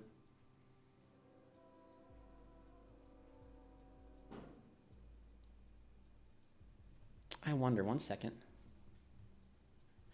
Does this card let you... Oh, any fire monster. Okay, that changes things quite a bit to this combo sequence tremendously. So we go ahead and we activate this here. This changes everything. Go here. We're going to activate this. We can grab... So if we want to be Nib protected, we just go ahead and grab Alamus. I think. Activate this. Special summon here. Go here. You then link off into Isolde. We'll put it over here just in case if I mess up, right? Isolde effect, grab us a free card. Don't want to do anything. I don't want to negate my own damn Isolde. And then we send 4. Activate. Send. I mean, do we need to send 4? We need to send 4. Send 4. Let's send 1, 2, 3, 4. That way Almus is still technically live. Nope, send 4. We summon out, you go Turpin, and then do Malgus. Yeah, let's do that. Summon out here. We're not warrior locked. We are warrior locked. Damn it. I thought we were on to something. Never mind. I thought we were cooking, chat. I thought we were cooking. I thought we could go right here into Promethean Princess. Princess, bring back Angelica. Banish 2, target Angelica. Dump. Special that. do some crazy shenanigans. I thought we were on to something with the Promethean Princess, but by having to use Museum's second effect. Is there any way, because we'd have to get the level 4 body up there, and we have to use Museum, there ain't no way we can get Charles out before we use the second Museum. Because we have to use Angelica. Dang, that sucks.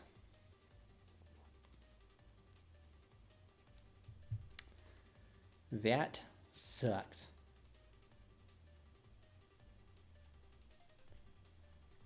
Because then I can just make a... See, this is the issue with, like, if you played Rattan, you could play Rattan. Ooh, Little Knight at home. You can make Rattan here and then still go up here. But then, like, what does that... Yeah, now the entire combo is just kind of bad because you don't get access to Angelica again.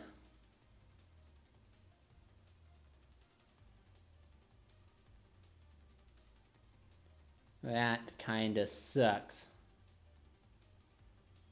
Damn Konami for making things fair. Kind of cool. You can see, so there, right here is Joyous, or right here is Joyous, and there's like Durandal, and there's like Excalibur, Caliburn, and Arthur Over here you can see, which is crazy, which is over here you can see like Hecatra and like Almus. Kind of cool. Thank you, my man. Yeah, welcome to the family. Welcome to the family. Let me get you our Discord real quick, so you can join the Discord.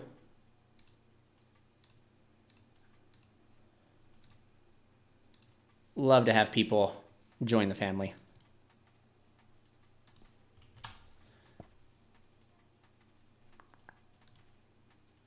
Yeah, that's crazy. So Princess is kind of crazy for like the standard 1-card combo. That's kind of nuts. Yeah, we've already done like this combo right here. We did like a 1-card combo, and it just literally it ends you on the same disruption if you would just go for Little Knight, but you get to like utilize like the Promethean Princess and the Whale, so you get into like a bigger body. Yeah, and the Discord is free. You just pop on in. Discord's free. I have a huge gift for everybody when we finally reach... I was going to do 10K because 10K is like a big thing, right? But I might just do it at 9K because I want people to be able to use it. I have like I paid one of our local artists in Discord to do a custom field center. And instead of me making the field center and trying to sell it, I'm just going to give it back to the community. I'm going to give the picture and the artwork to the community so that they can go and make their own field centers. This is the least I could do for all the support and everything.